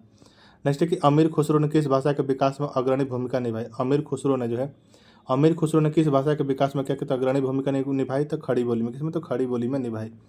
नेक्स्ट एक सल्तनत काल का महत्वपूर्ण निर्माण एवं कार्य। सल्तनत काल के महत्वपूर्ण निर्माण एवं कार्य के बारे में देखेंगे। प्रमुख इमारतें एवं निर्माता। जैसे कुतुब मीनार के निर्माता कौन, तो कुतुबुद्दीन ऐबक जो कुतुब मीनार के निर्माता हो गए। कुबत उल इस्लाम मस्जिद कहाँ था, कुतुबुद्दीन ऐबक ने निर्माण करवाया था। 2.5 दिन का झोपड़ा कुतुबुद्दीन ऐबक ने निर्माण करवाया। सुल्तानगढ़ी का मकबरा का निर्माण किसने करवाया था, इल्तुतमिश ने। ठीक है। इल्तुतमिश का मकबरा का निर्माण इल्तुतमिश ने ही कराया था। हौज ए शमसी एवं शमसी ईदगाह का इल्तुतमिश। बलबा का मकबरा का निर्माता बलबन। सीरी का किला का अलाउद्दीन खिलजी ने। हौज ए अलाई का निर्माता अलाउद्दीन खिलजी। जमायत खाना मस्जिद किसने, अलाउद्दीन खिलजी ने। वहीं आपका जो हजार सितून का जो है अलाउद्दीन खिलजी ने निर्माण कराया। अलाई दरवाजा का निर्माण अलाउद्दीन खिलजी ने। ऊखा मस्जिद को निर्माण जो मुबारक शाह खिलजी। तुगलकाबाद का किला का निर्माण किसने, तो गयासुद्दीन तुगलक का मकबरा का निर्माण किसने, तो मोहम्मद बिन तुगलक ने कराया था। ठीक है। आइए हम लोग देख लेते हैं ग्रंथ के लेखक आपके ग्रंथ के लेखक, जैसे कि संगीत राज ग्रंथ के लेखक राणा कुंभा, ठीक है। रागमाला का पुंडरीक विट्ठल, ताजुल मासीर का हसन निजामी, तारीख है दिल्ली खुसरो ने लिखा था, तारीख है मोहम्मदी मोहम्मद बिहमद खान, तारीख है हिंद अलबरूनी, तारीख है हिंद किसने तो अलबरूनी, तारीख है मुबारक शाही, तारीख है मुबारक शाही याहीन बिन अहमद सरहिंदी, फतवा ए जहादरी जियाउद्दीन बर्नी, खजाइन खजाइन उल फतू अमीर खुसरो, तारीख ए फिरोज शाही, शम्स ए सिराज अफीक, तुगलकनामा को किसने लिखा, तुगलकनामा को अमीर खुसरो, फुतुहात ए फिरोज शाही फिरोज शाह, तारीख ए यामिनी उतबी ने, तबकात ए नासरी मिनहाज उस सिराज ने लिखे, और रेहला किसने तो रेहला पुस्तक को आपका इब्न बतूता ने लिखा था, ठीक है। नेक्स्ट है कि किस पुस्तक में एक आदर्श मुसलमान शासक के गुणों का उल्लेख किया गया है, किस पुस्तक में जो एक आदर्श मुसलमान शासक के गुणों का उल्लेख किया गया है, तो फतवा ए जहादरी में किया गया है। दिल्ली के सुल्तानों ने किस भाषा का संरक्षण प्रदान किया, दिल्ली के सुल्तानों ने किस भाषा का संरक्षण प्रदान किया, तो फारसी भाषा का संरक्षण प्रदान किया। हिंदू मुस्लिम गानवादों का सर्वश्रेष्ठ मिश्रण किस संगीत वाद्य यंत्र को माना गया, तो सितार को माना गया है। नेक्स्ट है कि अमीर खुसरो एवं शेख निजामुद्दीन औलिया ने दिल्ली के 7 सुल्तानों का शासनकाल देखा, इसके दिल्ली के 7 सुल्तानों का शासनकाल देखा। नेक्स्ट है कि नवीन फारसी काव्य शैली सबा के हिंदी अथवा हिंदुस्तानी शैली का जन्मदाता किसे कहा जाता है, तो अमीर खुसरो को कहा जाता है। संगीत यंत्र तबला का आविष्कार किसने किया था, तो अमीर खुसरो ने किया था। नेक्स्ट है किस राजपूत शासक ने संगीत पर एक पुस्तक की रचना की थी, तो राणा कुंभा ने की थी। नेक्स्ट है कि भारत में जो किसे मकबरा के निर्माण शैली का जनक मानक कहा जाता है, तो इल्तुतमिश को। भारत में जो किसे मकबरा निर्माण शैली का जनक कहा जाता है, तो इल्तुतमिश को कहा जाता है, ठीक है। चलिए अब हम लोग जो है अगला चैप्टर देखेंगे, जो कि होगा हमारा भक्ति और सूफी आंदोलन के बारे में। क्या तो भक्ति और सूफी आंदोलन के बारे में देखेंगे, जो कि हमारा अगला चैप्टर होने वाला है। सूफी संप्रदाय, ठीक है। सूफी संप्रदाय जो है सूफी संतों द्वारा उर्दू भाषा का प्रारंभ है। सूफी संप्रदाय क्या है, तो सूफी संतों द्वारा भाषा का प्रारंभ। यह जो 2 भाग में बासरा एवं बेसरा, बासरा जो इस्लाम कानून के समर्थक थे, और बेसरा क्या, तो इस्लाम कानून से मुक्त, ठीक है। तो आइए इस्लाम कानून के समर्थक जो थे उनको जानते हैं, जैसे कि चिश्ती सिलसिला हो गया, इसके सुहरवादी सिलसिला, कादरी सिलसिला, नक्शबंदी सिलसिला, ठीक है। चिश्ती सिलसिला के जो भारतीय संस्थापक ख्वाजा मुइनुद्दीन चिश्ती हैं, चिश्ती सिलसिला जो है इसके भारतीय संस्थापक ख्वाजा मुइनुद्दीन चिश्ती हैं। वहीं जो सुहरवादी सिलसिला के संस्थापक शिहाबुद्दीन सुहरवार्दी हैं। वहीं जो कादरी सिलसिला के संस्थापक शेख अब्दुल कादिर जिलानी हैं। एवं जो भारतीय प्रचारक जो है आपका नक्शबंदी सिलसिला कौन है, तो ख्वाजा मोहम्मद बक्की बिलाह बेरंग है, जो कि भारतीय प्रचारक है, ठीक है। आइए अब हम लोग देख लेते हैं भारतीय संस्थापक जो है आपका चिश्ती सिलसिला का जो भारतीय संस्थापक ख्वाजा मुइनुद्दीन चिश्ती हैं, इसको 2 भाग में, एक दक्षिण भारत और एक उत्तर भारत में, ठीक है। दक्षिण भारत में जो आपका हो गया बुहरहान, क्या दक्षिण भारत में आपका बुहरहान और गेसुदराज हिंद गरीब, ठीक है। और उत्तर भारत में हो गया आपका, तो इसमें हम लोग देख लेते हैं पहले आपका, इसमें होगा आपका ख्वाजा बख्तियार काकी, बाबा फरीद हो गए, हजरत निजामुद्दीन औलिया फरीद के शिष्य। वहीं आपका उत्तर भारत में हो गया हजरत अलाउद्दीन साबर एवं जो है आपका नसरुद्दीन चिराग ए देहलवी हो गया, ठीक है। नेक्स्ट है कि भक्ति आंदोलन का प्रारंभ किसके द्वारा किया गया था, भक्ति आंदोलन का प्रारंभ जो है किसके द्वारा किया गया था, तो अलवार एवं नैनार संतों के द्वारा किया गया था। कबीर जो किसके शिष्य थे, कबीर जो थे वो किसके शिष्य थे, तो कबीर जो आपका संत रामानंद के शिष्य थे, कबीर। नेक्स्ट है कि बुद्ध और मीराबाई के जीवन दर्शन में मुख्य समानता यह है कि यह दोनों को मानना है कि संसार क्या है, तो दुखपूर्ण है। रामानुज के अनुयायियों को क्या कहा था, तो वैष्णव कहा जाता है रामानुज के अनुयायियों को। कबीर एवं धर्मदास के मध्य संवादों के संकलन का शीर्षक क्या है, तो अमर मूल है। आइए सिलसिला एवं संस्थापक के बारे में देख लेते हैं, जैसे कि चिश्ती सिलसिला के संस्थापक हो गए आपका ख्वाजा मुइनुद्दीन चिश्ती। सुहरवादी सिलसिला के हो गए शिहाबुद्दीन सुहरवादी एवं बहाउद्दीन जकारिया, जो कि भारत, ठीक है। कादरी के हो गए कादरी के हो गए आपका शेख अब्दुल कादिर जिलानी। वहीं आपका सतारी के कौन, तो शाह अब्दुल्ला सतारी। फिरदौसी के हो गए शेख बरुद्दीन एवं नक्शबंदी के हो गए तो बाकी बिला हो गए, नेक्स्ट है कि रामानुजाचार्य ने जो किस दर्शन के प्रतिपादन के जिसमें ज्ञान से अधिक, रामानुजाचार्य ने जो किस दर्शन के प्रतिपादन के जिसमें कि ज्ञान से अधिक भक्ति को महत्वपूर्ण बताया गया। रामानुजाचार्य ने किस दर्शन के प्रतिपादन के जिसमें ज्ञान से अधिक भक्ति को महत्वपूर्ण बताया गया, तो विशिष्ट द्वैतवाद को बताया गया। नेक्स्ट है कि कोई व्यक्ति किसी व्यक्ति से उसका धर्म संप्रदाय जाति न पूछे, यह कथन किसका है। कोई व्यक्ति किसी व्यक्ति से जो है उसका धर्म एवं संप्रदाय, उसका धर्म संप्रदाय या जाति न पूछे, किसका कथन है, तो संत रामानंद का। किसका, तो संत रामानंद का यह कथन है। ठीक है। नेक्स्ट है कि कामरूप यानी असम में जो है वैष्णव धर्म को किसने लोकप्रिय बनाया था, तो शंकरदेव। किसने, तो शंकरदेव ने लोकप्रिय बनाए थे। नेक्स्ट है कि शुद्ध अद्वैतवाद का प्रतिपादन किसने किया था। शुद्ध अद्वैतवाद का प्रतिपादन किसने किया था, तो वल्लभाचार्य। किसने, वल्लभाचार्य ने किए थे। नेक्स्ट है कि भारत में भक्ति आंदोलन का पुनर्जन्म, भारत में भक्ति आंदोलन का पुनर्जन्म 15वीं एवं 16वीं शताब्दी में हुआ था। भक्ति काल में किस संत ने स्वयं के संदेश के प्रचार हेतु, भक्ति काल में किस संत ने स्वयं के संदेश के प्रचार हेतु सर्वप्रथम हिंदी भाषा का प्रयोग किया था, तो रामानंद। किसने, तो रामानंद ने किए थे। नेक्स्ट है कि बीजक का रचयिता कौन थे। बीजक का रचयिता कौन थे, तो कबीर जो है आपका बीजक का रचयिता थे। संपूर्ण भारत में भगवान शिव की प्रतिष्ठा में कितने ज्योतिर्लिंग स्थापित हैं। संपूर्ण भारत में भगवान शिव की प्रतिष्ठा में कितने ज्योतिर्लिंग स्थापित हैं, तो 12। गुरु नानक का जन्म कहाँ हुआ था। गुरु नानक का जन्म कहाँ हुआ था, तो ननकाना साहिब तलवंडी पाकिस्तान में जो गुरु नानक का जन्म हुआ था। आइए उपाधियाँ एवं सूफी संत के बारे में देख लेते हैं। चिराग ए दहलवी जो है किस सूफी संत को मिला था, चिराग ए दहलवी।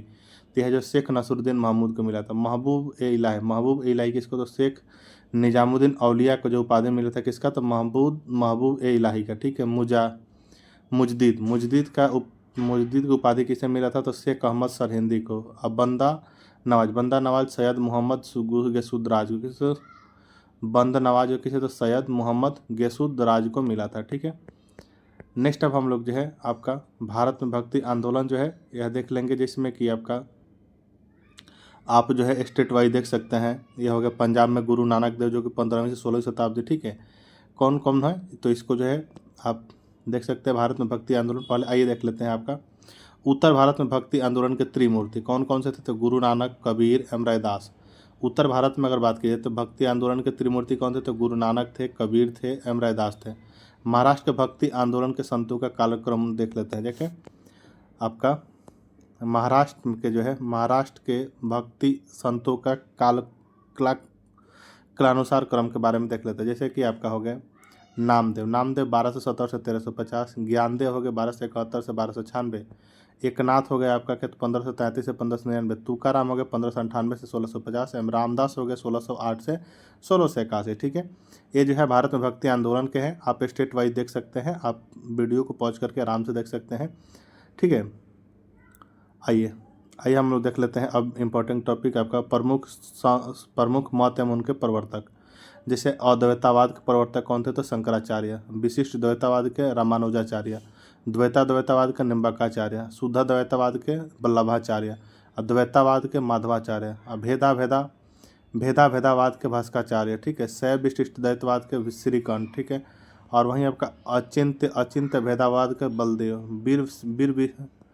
वीर शैव विशिष्ट द्वैतवाद के श्रीपति, अविभाग द्वैत के कौन, तो विज्ञान भिक्षु। कौन, तो विज्ञान भिक्षु हो गया। ठीक है। आइए प्रमुख मत एवं उनके प्रवर्तक के बारे में देख लेते हैं आपके। ये तो हम लोग यहीं देख लिए। ठीक है। आइए एक बार और देख लेते हैं प्रमुख मत एवं उनके प्रवर्तक। जैसे कि अद्वैतवाद के शंकराचार्य, विशिष्ट द्वैतवाद के आपका रामानुजाचार्य हो गए। ठीक है। द्वैतवाद का निम्बकाचार्य, शुद्ध द्वैतवाद के आपका वल्लभाचार्य, द्वैतवाद के हो गया आपका माधवाचार्य हो गए। एवं आपका वहीं जो है भेदावाद के भास्कराचार्य, शैव विशिष्ट द्वैतवाद के श्रीकंठ, अचिंत्य भेदावाद के बलदेव, वीर शैव विशिष्ट द्वैतवाद के श्रीपति, अविभाग द्वैतवाद के विज्ञान भिक्षु। कौन, तो विज्ञान भिक्षु हो गए। प्रमुख संत एवं उनके संप्रदाय के बारे में देख लेते हैं। आइए जैसे कि रामानुजाचार्य श्री संप्रदाय से। ठीक है। माधवाचार्य ब्रह्म संप्रदाय से, वल्लभाचार्य रुद्र संप्रदाय से, संत लालदास लालपंथ संप्रदाय से, गोविंद प्रभु महानुभाव संप्रदाय से। ठीक है। एकनाथ एवं तुकाराम ज्ञानदेव वरकरी संप्रदाय से, ठीक है। रामदास बोस धरकरी संप्रदाय से, ठीक है। वहीं आपका माधवाचार्य कौन, तो हरियाली संप्रदाय से हो गए। शंकर देव महापुरुषी संप्रदाय से हो गए। और निम्बाकार हो गए सनक संप्रदाय से। स्वामी हरिदास हो गए सुखी संप्रदाय से। जगजीवन साहब सतनामी संप्रदाय से। चंडीदास हो गए आपका बाउल संप्रदाय से। पुरंदरदास हो गए दासकूट संप्रदाय से। वहीं आपका हो गया नित्यानंद गोस्वामी चैतन्य पंथ से। गुरु नानक हो गया आपका सिख संप्रदाय से। दादू दयाल हो गया आपका दादू पंथ एवं निपक्ष संप्रदाय से। हित हरिवंश हो गए राधा बल्लभ संप्रदाय से, ठीक है। वहीं रामानंद हो गए रामावत संप्रदाय से। श्रीचंद्र गुरु नानक के पुत्र उदासी संप्रदाय से। जम्बोजी महाराज हो गए बिश्नोई संप्रदाय से। और निरंजन हो गए क्या, तो कनिरंजनी संप्रदाय से हो गए, ठीक है। आइए हम लोग देख लेते हैं दक्षिण भारत में भक्ति आंदोलन के बारे में, ठीक है। दक्षिण भारत में भक्ति आंदोलन, जैसे विष्णु भक्त हो गया, एगो शिव भक्त हो गया। विष्णु भक्त हो उसके अलवार संत हो गए, और जो शिव भक्त हो गए नयनार संत हो गए। अलवार संत में आपका नमलवार हो गए, मधुर कवि, अंडाल हो गए जो कि अंडाल महिला, कुलशेखर, ठीक है। और नयनार संत में हो गया आपका कौन, तो नयनार संत में जो शिव भक्त है वो जो है निरुना बुक रसु हो गए, अपर तिरुज्ञान संबंदर हो गए, सुंदर मूर्ति हो गए, अमणिक वाक्सकर हो गए, ठीक है। आइए नेक्स्ट देखते हैं। अब नेक्स्ट है कि गुरु नानक देव ने सिख धर्म की स्थापना किसके शासनकाल में की थी। गुरु नानक देव ने जो सिख धर्म की स्थापना जो किसके शासनकाल में की थी। गुरु नानक देव ने सिख धर्म की स्थापना किसके शासनकाल में की थी, तो सिकंदर लोदी के शासनकाल में की थी। चैतन्य महाप्रभु किस संप्रदाय से संबंधित है, तो वैष्णव संप्रदाय से संबंधित है चैतन्य महाप्रभु। तुलसीदास किस शासक के समकालीन थे। तुलसीदास जो किस शासक के समकालीन थे, तो अकबर और जहांगीर के समकालीन थे तुलसीदास। किस सूफी संत के विचारों को सिखों के धर्म ग्रंथ, किस सूफी संत के विचारों को जो है सिखों के धर्म ग्रंथ यानी आदि ग्रंथ में संकलित किया गया है। फरुद्दीन गज ए शंकर ने बाबा फरीद के, ठीक है। नेक्स्ट है हमारे के मध्यकालीन भारत के संत। मध्यकालीन भारत के संत रामानंद का जन्म वर्ष 1299। मध्यकालीन भारत के संत रामानंद का जन्म वर्ष आपका 1299 प्रयाग में हुआ था, ठीक है।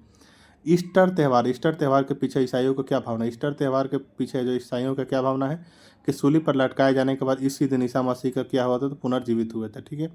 भक्त तुकाराम किस मुगल सम्राट के समकालीन थे। भक्त तुकाराम जो किस मुगल सम्राट के समकालीन थे, तो जहांगीर के। भारत में चिश्ती एवं सूफी मत किसने स्थापित किया था, ख्वाजा मोइनुद्दीन चिश्ती ने स्थापित किया था। नेक्स्ट है हमारे सूफी संत मोइनुद्दीन चिश्ती। सूफी संत मोइनुद्दीन चिश्ती की मान्यता थे कि संगीत ईश्वर के निकट पहुंचने का क्या है, तो साधन है। नेक्स्ट है कि ईश्वर जो केवल मनुष्य के सद्गुण को पहचानता है, तथा उसकी जाति नहीं पूछता। आगामी दुनिया में कोई जाति नहीं होगी, यह सिद्धांत किस भक्ति का संत है, तो गुरु नानक का, तो गुरु नानक का। नेक्स्ट है कि रामचरितमानस नामक ग्रंथ का रचयिता कौन है। रामचरितमानस नामक ग्रंथ का रचयिता कौन है, तो तुलसीदास है। प्रसिद्ध सूफी संत हाजी वारिस अली शाह को मजार कहाँ स्थित है, तो देव शरीफ बाराबंकी उत्तर प्रदेश में स्थित है। निजामुद्दीन औलिया किसके शिष्य थे। निजामुद्दीन औलिया जो किसके शिष्य थे, बाबा फरीद के जो शिष्य है निजामुद्दीन औलिया। शेख निजामुद्दीन औलिया की दरगाह कहाँ स्थित है। शेख निजामुद्दीन औलिया की दरगाह जो है कहाँ स्थित है, तो हजरत निजामुद्दीन दिल्ली में। शेख निजामुद्दीन औलिया की दरगाह कहाँ स्थित है, तो हजरत निजामुद्दीन दिल्ली में स्थित है। नेक्स्ट है कि सिखों के धर्म ग्रंथ आदि ग्रंथ में शेख फरुद्दीन गज ए शंकर बाबा फरीद सूफी संत के विचारों को भी संकलित किया गया है। नेक्स्ट है कि प्रसिद्ध संत सलीम चिश्ती कहाँ निवास करते थे, तो फतेहपुर सीकरी। कहाँ, तो फतेहपुर सीकरी आगरा में निवास करते थे। नेक्स्ट है हमारा कि शेख उल हिंद की पदवी किसे प्रदान की गई थी, शेख सलीम चिश्ती को प्रदान की गई है। नेक्स्ट है कि ईसा मसीह का जन्म कहाँ हुआ था। ईसा मसीह का जन्म कहाँ, तो बेथलहम हुआ था, जो कि वर्तमान में कहाँ, तो फिलिस्तीन में है, ठीक है। नेक्स्ट है कि ईसाइयों के द्वारा गुड फ्राइडे इसलिए मनाया जाता है क्योंकि इसी दिन ईसा मसीह को सूली पर चढ़ाया गया था, ठीक है। सूफीवाद सिलसिले में कौन सा सिलसिला संगीत के विरुद्ध था, तो नक्शबंदी का, तो नक्शबंदी था। किस सूफी संत ने कृष्ण को औलिया के रूप में माना था, तो शाह वली उल्लाह ने माना था, ठीक है। नेक्स्ट है कि 12 मासा का रचयिता कौन थे। 12 मासा का रचयिता कौन थे, तो मलिक मोहम्मद जैसी जो है 12 मासा का रचयिता था। नेक्स्ट है कि दारा सिकोह द्वारा लिखित दारा सिकोह द्वारा लिखित सीर-ए-अकबर शीर्षक के अंतर्गत उपनिषदों का फारसी अनुवाद किया गया था। नेक्स्ट है कृष्ण जीवन परक कृष्ण जीवक परक प्रेम वाटिका काव्य की रचना किसने की थी? तो रस खान ने की थी। नेक्स्ट है कि निजामुद्दीन औलिया ने भेंट करने से किस सुल्तान को इनकार कर दिया था? तो अलाउद्दीन खिलजी को इनकार कर दिया था। नेक्स्ट है कि आदि शंकराचार्य द्वारा स्थापित चार पीठ कौन थे?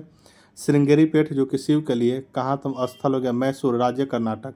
गोवर्धन पीठ बलभद्र एवं सुभद्रा के लिए, स्थल हो गया पुरी राज्य उड़ीसा। शारदा पीठ कृष्ण के लिए, कहाँ तो द्वारिका, स्थान हो गया गुजरात। ज्योतिष पीठ हो गया आपका विष्णु के लिए, कहाँ तो स्थल बद्रीनाथ, कहाँ तो उत्तराखंड में। ठीक है। नेक्स्ट अब हम लोग देखेंगे आपके मुगल वंश के बारे में। चलिए अब हम लोग जो है अगले चैप्टर को देखेंगे, जो कि हमारा चैप्टर होगा अगला मुगल वंश। मुगल वंश का काल रहा आपका 1526 से लेकर 1857 ईस्वी का।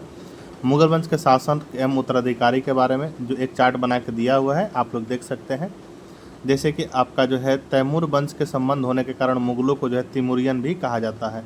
तैमूर के पांचवें वंशज आपका बाबर हो गया, ठीक है। जहारुद्दीन मोहम्मद शाह, इसके उत्तराधिकारी आपका हुमायूं के बाद से अकबर हुआ, जिससे जलालुद्दीन मोहम्मद अकबर भी कहा जाता है। उसके उत्तराधिकारी आपका जहांगीर हो गए, और जहांगीर को सलीम भी कहा जाता था। उसके बाद इसके दो उत्तराधिकारी शाहजहां एवं खुसरो मिर्जा, ठीक है। इसी तरह जो है आप देखेंगे तो आप पूरा चार्ट दिया हुआ है, आप वीडियो को रोक कर आप समझ सकते हैं कि कौन किसका उत्तराधिकारी हुआ, ठीक है। इस तरह आप देख सकते हैं, ये लगभग लोग तो पता ही होगा इस सब के बारे में, ठीक है। तो आइए हम लोग देख लेते हैं पहले इंपॉर्टेंट इसमें कि मुगल शासकों के मकबरे के बारे में, ठीक है। जैसे कि आपका बाबर का जो मकबरा जो है, कहाँ तो बाबर का मकबरा जो है आगरा काबुल में है। हुमायूं का मकबरा आपका दिल्ली में है। अकबर का कहाँ था? अकबर का जो आपका सिकंदरा आगरा में है। जहांगीर का हो गया लाहौर एवं शाहदरा में। शाहजहाँ का हो गया आगरा में। एवं औरंगजेब का कहा हो गया? तो औरंगाबाद में है, जो कि दौलताबाद के नाम से भी जाना जाता है, ठीक है। ये जो चार्ट दिया हुआ है आपका शासक के उत्तराधिकारी को, आप लोग जो पॉज करके वीडियो को देख सकते हैं इसको, ठीक है। और देखकर आप आराम से समझ सकते हैं, एक बार में आपको समझ में आ जाएगा। अब बैकग्राउंड में कुछ थोड़ी सी आवाज़ आ रही होगी तो उसके लिए माफ़ी चाहेंगे, क्योंकि बहुत ज़्यादा गर्मी है। गर्मी की वजह से हम जो है फ़ैन बंद करके रिकॉर्ड करने में असमर्थ हूँ। बाकी सभी वीडियो तो कर ही पाऊँ, लेकिन अभी थोड़ा सा तबीयत ठीक नहीं है, इसलिए फ़ैन चलता हुआ आपको आवाज़ सुनाई दे रहा होगा हल्का सा, तो आप लोग मैनेज कीजिएगा यहीं 20 से 30 मिनट, बाकी के वीडियो जो भी आएंगे नहीं होगा, ठीक है। आइए देखते हैं मध्यकालीन भारत के मुगल शासक मूलतः कौन थे? मध्यकालीन भारत के मुगल शासक मूलतः जो कौन थे? तो चगताई तुर्क थे। कौन? तो चगताई तुर्क थे। नेक्स्ट है हमारा कि भारत में मुगल शासन स्थापित करने के पश्चात जहरुद्दीन मोहम्मद ने अपना नाम क्या रखा? भारत में मुगल शासन स्थापित करने के पश्चात जहरुद्दीन मोहम्मद ने अपना नाम क्या रखा था? तो बाबर रखा था। क्या? तो बाबर रखा था। नेक्स्ट है कि बाबर जो मूलतः कहाँ का निवासी था? बाबर जो था मूलतः वह कहाँ का निवासी था? तो यह तो फरगना वर्तमान में उज्बेकिस्तान का, ठीक है। बाबर जो अपने पिता के पक्ष से तैमूर वंश का तथा माता के पक्ष से चंगेज खां यानी मंगोल शासक का वंशज था, ठीक है। अब आइए हम लोग जो बाबर एवं हुमायूं को डिटेल में देखते हैं, ठीक है। अगला टॉपिक जो होगा बाबर एवं हुमायूं, ठीक है। तो चलिए बाबर एवं हुमायूं से जितने भी प्रश्न दिए हुए हैं सभी को हम लोग कंप्लीट करते हैं। जैसे बोल रहा है कि भारत में मुगल साम्राज्य की स्थापना किसके द्वारा की गई थी? भारत में जो आपका मुगल साम्राज्य की स्थापना जो है किसके द्वारा की गई? तो भारत में मुगल साम्राज्य की स्थापना बाबर के द्वारा की गई थी। मध्यकालीन भारत में मुगल शासक वस्तुतः कौन थे? मध्यकालीन भारत में मुगल शासक वस्तुतः कौन थे? तो चगताई तुर्क। कौन? तो चगताई तुर्क थे। नेक्स्ट हमारे कि बाबर को भारत पर आक्रमण करने के लिए किसने आमंत्रित किया था? बाबर को भारत पर आक्रमण करने के लिए किसने आमंत्रित किया था? तो दौलत खां, आलम खां तथा राणा संगा ने किया था, ठीक है। नेक्स्ट है कि पानीपत का प्रथम युद्ध पानीपत का प्रथम युद्ध 21 अप्रैल 1526 को बाबर तथा इब्राहिम लोदी के मध्य हुआ था, जिसमें बाबर ने इब्राहिम लोदी को पराजित किया और भारत में मुगल साम्राज्य की क्या कर दी? तो नींव डाल दी। बाबर ने किस युद्ध में तुगलमा पद्धति का प्रयोग किया था? तो पानीपत का प्रथम युद्ध में प्रयोग किया था। सर्वप्रथम तोपों का प्रयोग किस युद्ध में किया गया? किस युद्ध में किया गया? तो पानीपत के प्रथम युद्ध में ही किया गया था। नेक्स्ट है कि बाबर ने जिहाद का नारा किस युद्ध में दिया था? बाबर ने जो है जिहाद का नारा जो है किस युद्ध में दिया था? तो खानवा का युद्ध में दिया था जिहाद का नारा। नेक्स्ट है कि खानवा के युद्ध में विजय के पश्चात बाबर ने कौन सी उपाधि धारण की थी? तो गाजी यानी काफिरों को मारने वाली उपाधि धारण की थी। नेक्स्ट है कि बाबर ने जो तुर्की भाषा में तुजु के बाबरी, बाबर ने जो तुर्की भाषा में तुजु के बाबरी यानी बाबर नामक आत्मकथा लिखी थी। किसमें? तो यह तुर्की भाषा में लिखी थी। बाबर ने जो है अपनी आत्मकथा बाबरनामा में किस हिंदू राज्य का उल्लेख किया है? तो मेवाड़ यानी विजयनगर का किया है। बाबरी मस्जिद का निर्माण किसने करवाया था? तो मीर बाकी ने जो बाबरी मस्जिद का निर्माण करवाया था। बाबर द्वारा लड़े गए प्रमुख युद्ध के बारे में देख लेते हैं, जिसमें पानीपत का प्रथम युद्ध 1526 में लड़ा गया था बाबर और इब्राहिम लोदी के बीच। ठीक है। खानवा के युद्ध लड़ा गया था 1527 में बाबर और राणा सांगा के बीच। चंदेरी के युद्ध लड़ा गया था 1528 में बाबर और मेदिनी राय के बीच। घाघरा के युद्ध लड़ा गया था 1529 में बाबर एवं महमूद लोदी के बीच लड़ा गया था। ठीक है। बाबर के आक्रमण के समय भारतीय राज्य विजयनगर के शासक थे। जब बाबर ने आक्रमण किया था विजयनगर पर, उस समय शासक कौन थे? तो कृष्णदेव राय थे। दिल्ली पर आक्रमण के समय इब्राहिम लोदी, बंगाल पर आक्रमण के समय नुसरत शाह, और मेवाड़ के समय कौन था? तो राणा सांगा शासक थे। ठीक है। बाबर को उसकी उदारता के कारण लोग उसे किस नाम से पुकारते थे? बाबर को उसकी उदारता के कारण जो लोग उसे किस नाम से बाबर को जो उसकी उदारता के कारण लोग उसे किस नाम से पुकारते थे? तो कलंदर के नाम से। कलंदर के नाम से पुकारते थे। आगरा में किसने ज्यामितीय विधि से बाग एवं आराम बाग यानी नूरे अफगान के नाम से लगवाया था? तो बाबर ने लगवाया था। हुमायूं ने जो चुनार दुर्ग पर प्रथम बार आक्रमण किया था। कब? तो वर्ष 1532 में किया था। हुमायूं ने कालिंजर का अभियान किस वर्ष किया था? हुमायूं ने जो कालिंजर का अभियान जो किस वर्ष किया था? तो वर्ष 1531 में किया था। नेक्स्ट है कि कौन सा मुगल शासक जो ज्योतिष में विश्वास करता था? तो हुमायूं क्या तो ज्योतिष में विश्वास करता था। कौन? तो हुमायूं। नेक्स्ट है कि 26 जून 1539 को चौसा के युद्ध में हुमायूं को किसने पराजित किया था? तो शेर शाह सूरी ने पराजित किया था। नेक्स्ट नंबर है कि चौसा के युद्ध के दौरान निजाम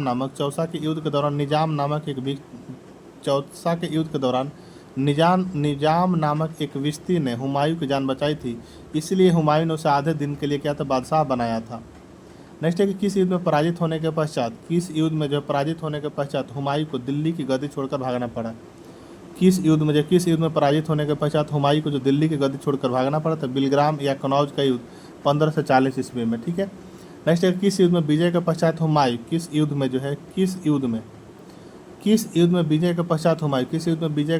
हुमायूं दिल्ली का पुनः शासक? तो सरहिंद का युद्ध में 1555 में यह युद्ध हुआ था। इसमें जो है विजय के पश्चात हुमायूं दिल्ली का पुनः क्या हुआ? तो शासक बना। कौन से युद्ध में? तो सरहिंद के युद्ध में विजय हुआ और हुमायूं जो दिल्ली का पुनः शासक बन गया 1555 में। ठीक है। वर्ष 1556 में हुमायूं की मृत्यु किस कारण से हो गई थी? वर्ष 1556 में जो है हुमायूं की मृत्यु जो किस कारण से हुई थी? तो इसका मृत्यु जो है पुस्तकालय यानी दीन ए पनाह की सीढ़ियों से गिरने के कारण हो गई थी। नेक्स्ट है कि स्वर्ण का सिक्का जारी करने वाला प्रथम मुगल शासक कौन था?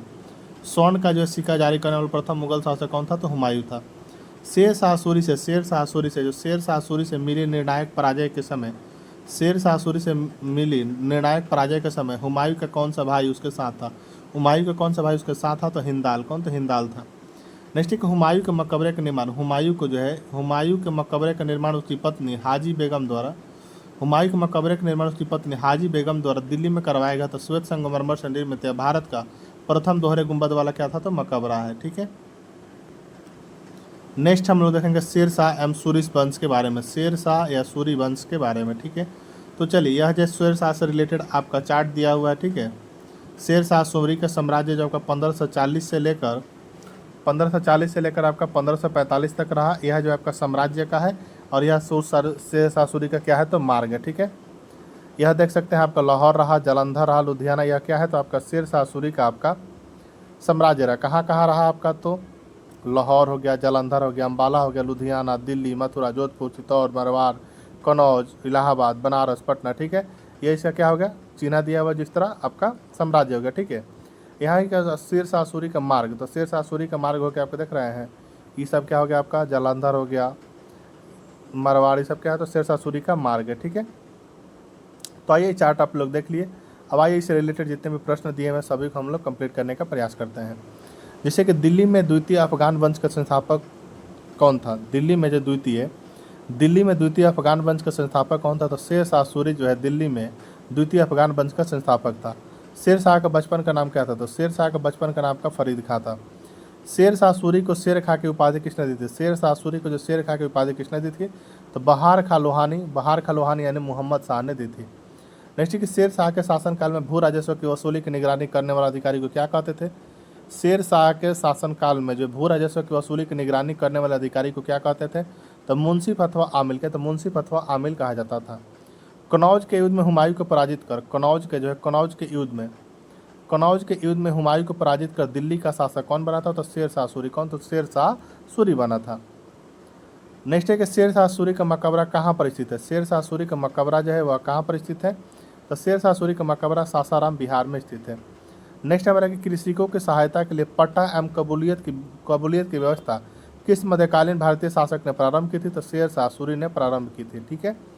नेक्स्ट है कि ग्रांड एंड ट्रंक रोड का निर्माण किसने करवाया था? ग्रांड एंड ट्रंक रोड का निर्माण जो किसने करवाया था? तो शेर शाह सूरी ने। शेर शाह सूरी की मृत्यु कहाँ हुई थी? तो कालिंजर में हुई थी। नेक्स्ट है कि शेर शाह सूरी के शासनकाल में भूमि मापने के लिए किस पद्धति का प्रयोग किया जाता था? तो गज ए सिकंदरी का प्रयोग किया जाता था। दिल्ली में स्थित पुराने किलों के भवनों का निर्माण किसने करवाया था? तो शेर शाह सूरी। किसने? तो शेर शाह सूरी ने करवाया था। मैं मुट्ठी भर बाजरे के लिए हिंदुस्तान का पूरा साम्राज्य खो चुका था। मैं मुट्ठी भर बाजरे के लिए हिंदुस्तान का पूरा साम्राज्य खो चुका था। यह कथन किस मध्यकालीन शासक का है? तो शेर शाह का। किसका? तो शेर शाह का। नेक्स्ट, किस अभियान के दौरान शेर शाह सूरी की मृत्यु हुई? तो कालिंजर अभियान 1545 ईस्वी के दौरान हुई। नेक्स्ट हमारा शुद्ध चांदी का रुपया और तांबे का दाम किसने प्रचलित किया था? शुद्ध चांदी का रुपया और तांबे का दाम किसने प्रचलित किया था? तो शेर शाह सूरी। किसने? तो शेर शाह सूरी ने प्रचलित किए थे। नेक्स्ट है शेर शाह ने जो दिल्ली में किला एक कोहना मस्जिद का निर्माण करवाया था। शेर शाह ने दिल्ली में किला एक कोहना मस्जिद का निर्माण करवाया था। यह दिल्ली के पुराने किले में स्थित है।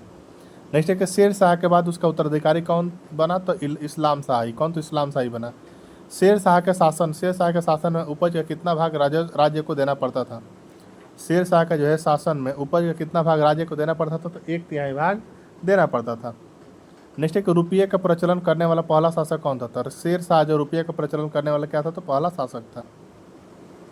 नेक्स्ट अब आइए हम लोग नेक्स्ट देखेंगे अकबर के बारे में देखेंगे। अकबर का जो शासन रहा 1556 से लेकर 1605 ईस्वी तक। ठीक है, तो चलिए अकबर के बारे में हम लोग देखते हैं। 15 अक्टूबर 1542 को अकबर का जन्म किसके यहाँ हुआ था? 15 अक्टूबर 1542 को अकबर का जन्म जो किसके यहाँ हुआ था? तो अमरकोट के राणा बिरसाल के महल में हुआ था। नेक्स्ट है कि हुमायूं के असामयिक मृत्यु के पश्चात अकबर का राज्याभिषेक कहाँ पर किया गया था?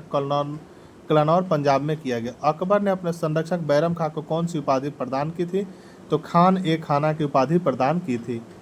नेक्स्ट है कि अकबर ने सर्वप्रथम वैवाहिक संबंध किस राजपूत वंश से स्थापित किए? तो कछवाहों से। किससे? कछवाहों से। नेक्स्ट है कि 5 नवंबर 1556 को मुगल सेना और हेमू के मध्य पानीपत का दूसरा युद्ध हुआ, जिसमें हेमू को क्या हो गई? तो पराजय होगी। नेक्स्ट है हमारे किस सूफी संत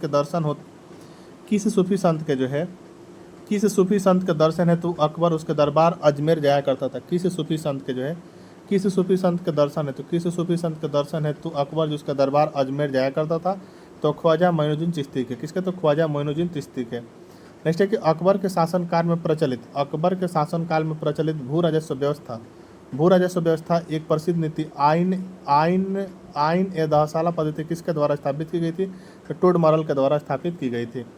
अकबर द्वारा सभी धर्मों में सामंजस्य स्थापित करने के लिए वर्ष 1582 में किस धर्म की स्थापना की गई? तो दीन ए इलाही धर्म की स्थापना की गई। दीन ए इलाही धर्म को स्वीकार करने वाला एकमात्र हिंदू कौन था? तो बीरबल था। कौन? तो बीरबल। नेक्स्ट है कि महाभारत का फारसी अनुवाद रजमनामा के नाम से फैजी के नेतृत्व में किया गया, जिसमें बदायूनी भी शामिल था। ठीक है। नेक्स्ट है कि वर्ष 1575 में अकबर द्वारा इबादत खाने की स्थापना किस स्थान पर की गई? वर्ष 1575 में जो अकबर के द्वारा इबादत खाने की स्थापना किस स्थान पर की गई? तो फतेहपुर सीकरी में की गई थी। आइए हम लोग देख लेंगे अब अकबर के विजय के बारे में। ठीक है, गोंडवाना विजय कब हुआ था? तो अकबर जो है 1564 में किया था। चित्तौड़ विजय हुआ था इसका 1568 में।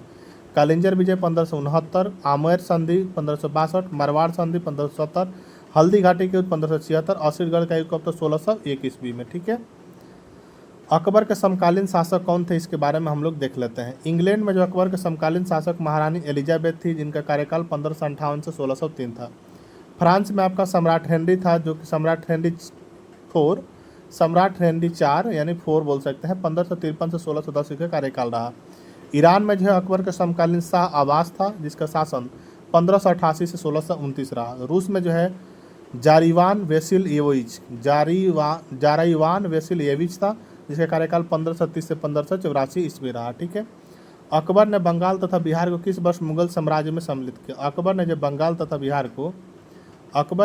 तथा बिहार को किस वर्ष मुगल साम्राज्य में सम्मिलित किया? तो 1576 ईस्वी में किया था। किस मुगल बादशाह के विरुद्ध जौनपुर से फतवा जारी किया गया था? किस मुगल बादशाह के विरुद्ध जो है जौनपुर से फतवा जारी किया गया था? तो अकबर के विरुद्ध किया गया था। अकबर द्वारा श्रेष्ठतम इमारतें कहाँ पर निर्मित करवाई गई? अकबर के द्वारा जो श्रेष्ठतम इमारतें जो कहाँ पर निर्मित करवाई गई? तो फतेहपुर सीकरी में करवाई गई थी। कहाँ? तो फतेहपुर सीकरी में। नेक्स्ट है कि अकबरनामा की रचना किसके द्वारा की गई थी? तो अबुल फजल के द्वारा अकबरनामा की रचना की गई थी। नेक्स्ट है किस जैन संत को अकबर द्वारा जगत गुरु की उपाधि दी गई? किस जैन संत को अकबर के द्वारा जगत गुरु की उपाधि दी गई? तो आचार्य हरिविजय सूरी की। तो आचार्य हरिविजय सूरी को दी गई। अकबर द्वारा फतेहपुर सीकरी में बुलंद दरवाजा का निर्माण अकबर द्वारा फतेहपुर सीकरी में बुलंद दरवाजा का निर्माण किस विजय के उपलक्ष्य में करवाया गया था? तो गुजरात विजय के उपलक्ष्य में करवाया गया था। अमेरिका की खोज का उल्लेख किस मध्यकालीन भारतीय लेखक ने किया है? तो अबुल फजल ने। किसने? तो अबुल फजल ने। अमेरिका की खोज का उल्लेख जो किस मध्यकालीन भारतीय लेखक ने किया है? तो अबुल फजल ने किया है। अकबर के दीन इलाही धर्म का मुख्य पुरोहित कौन था? अकबर के जो दीन इलाही धर्म का मुख्य पुरोहित कौन था? तो अबुल फजल। कौन? तो अबुल फजल। ठीक है। आइए अकबर के महत्वपूर्ण कार्य के बारे में देख लेते हैं। जैसे कि दास प्रथा का अंत जो अकबर 1562 में कर दिया था। अकबर को जो है हरमदल से मुक्ति 1562 में। तीर्थ यात्रा कर समाप्त कर दिया अकबर कब? तो 1563 में। जजिया कर की समाप्ति किया 1564 में। राजधानी आगरा से फतेहपुर सीकरी स्थानांतरण किया 1571 में। इबादत खाने की स्थापना की 1575 में। इबादत खाने में सभी धर्मों का प्रवेश कब हुआ? तो 1578 में कर दिया। ठीक है। मजहर की घोषणा 1579 में। दीन इलाही धर्म की स्थापना 1582 में दीन इलाही धर्म की स्थापना की। ठीक है। इलाही संवत की शुरुआत हुई कब? तो 1583 में। राजधानी लाहौर स्थानांतरित की गई कब? तो 1585 में जो है अकबर ने राजधानी लाहौर स्थानांतरित की। ठीक है।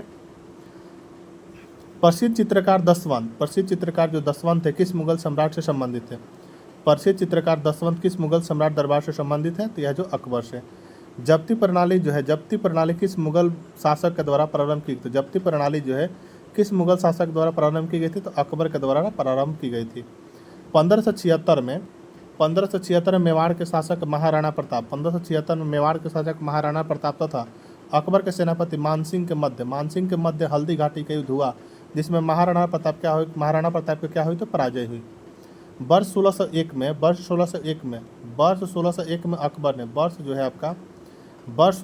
में अकबर ने अंतिम सैन्य अभियान कहाँ पर किया? तो असीरगढ़ का किला खानदेश में। असीरगढ़ का किला कहाँ? तो खानदेश में। नेक्स्ट है हमारा कि अकबर ने किस प्रसिद्ध चित्रकार को सीरी कलम की उपाधि प्रदान की? तो अब्दुस समाद। किसे? तो अब्दुस समाद को की। बीरबल के बचपन का नाम क्या था? तो महेश दास जो है बीरबल के बचपन का नाम था। ग्वालियर में स्थित गुजरी महल किसके द्वारा बनवाया गया था? तो ग्वालियर में स्थित जो गुजरी महल है किसके द्वारा? तो मानसिंह के द्वारा बनवाया गया था। अकबर के दरबार में आने वाला प्रथम अंग्रेज कौन था? तो रॉल्फ फिंच जो है अकबर के दरबार में आने वाला क्या था? तो प्रथम अंग्रेज था। ठीक है। नेक्स्ट है कि अकबर ने जारी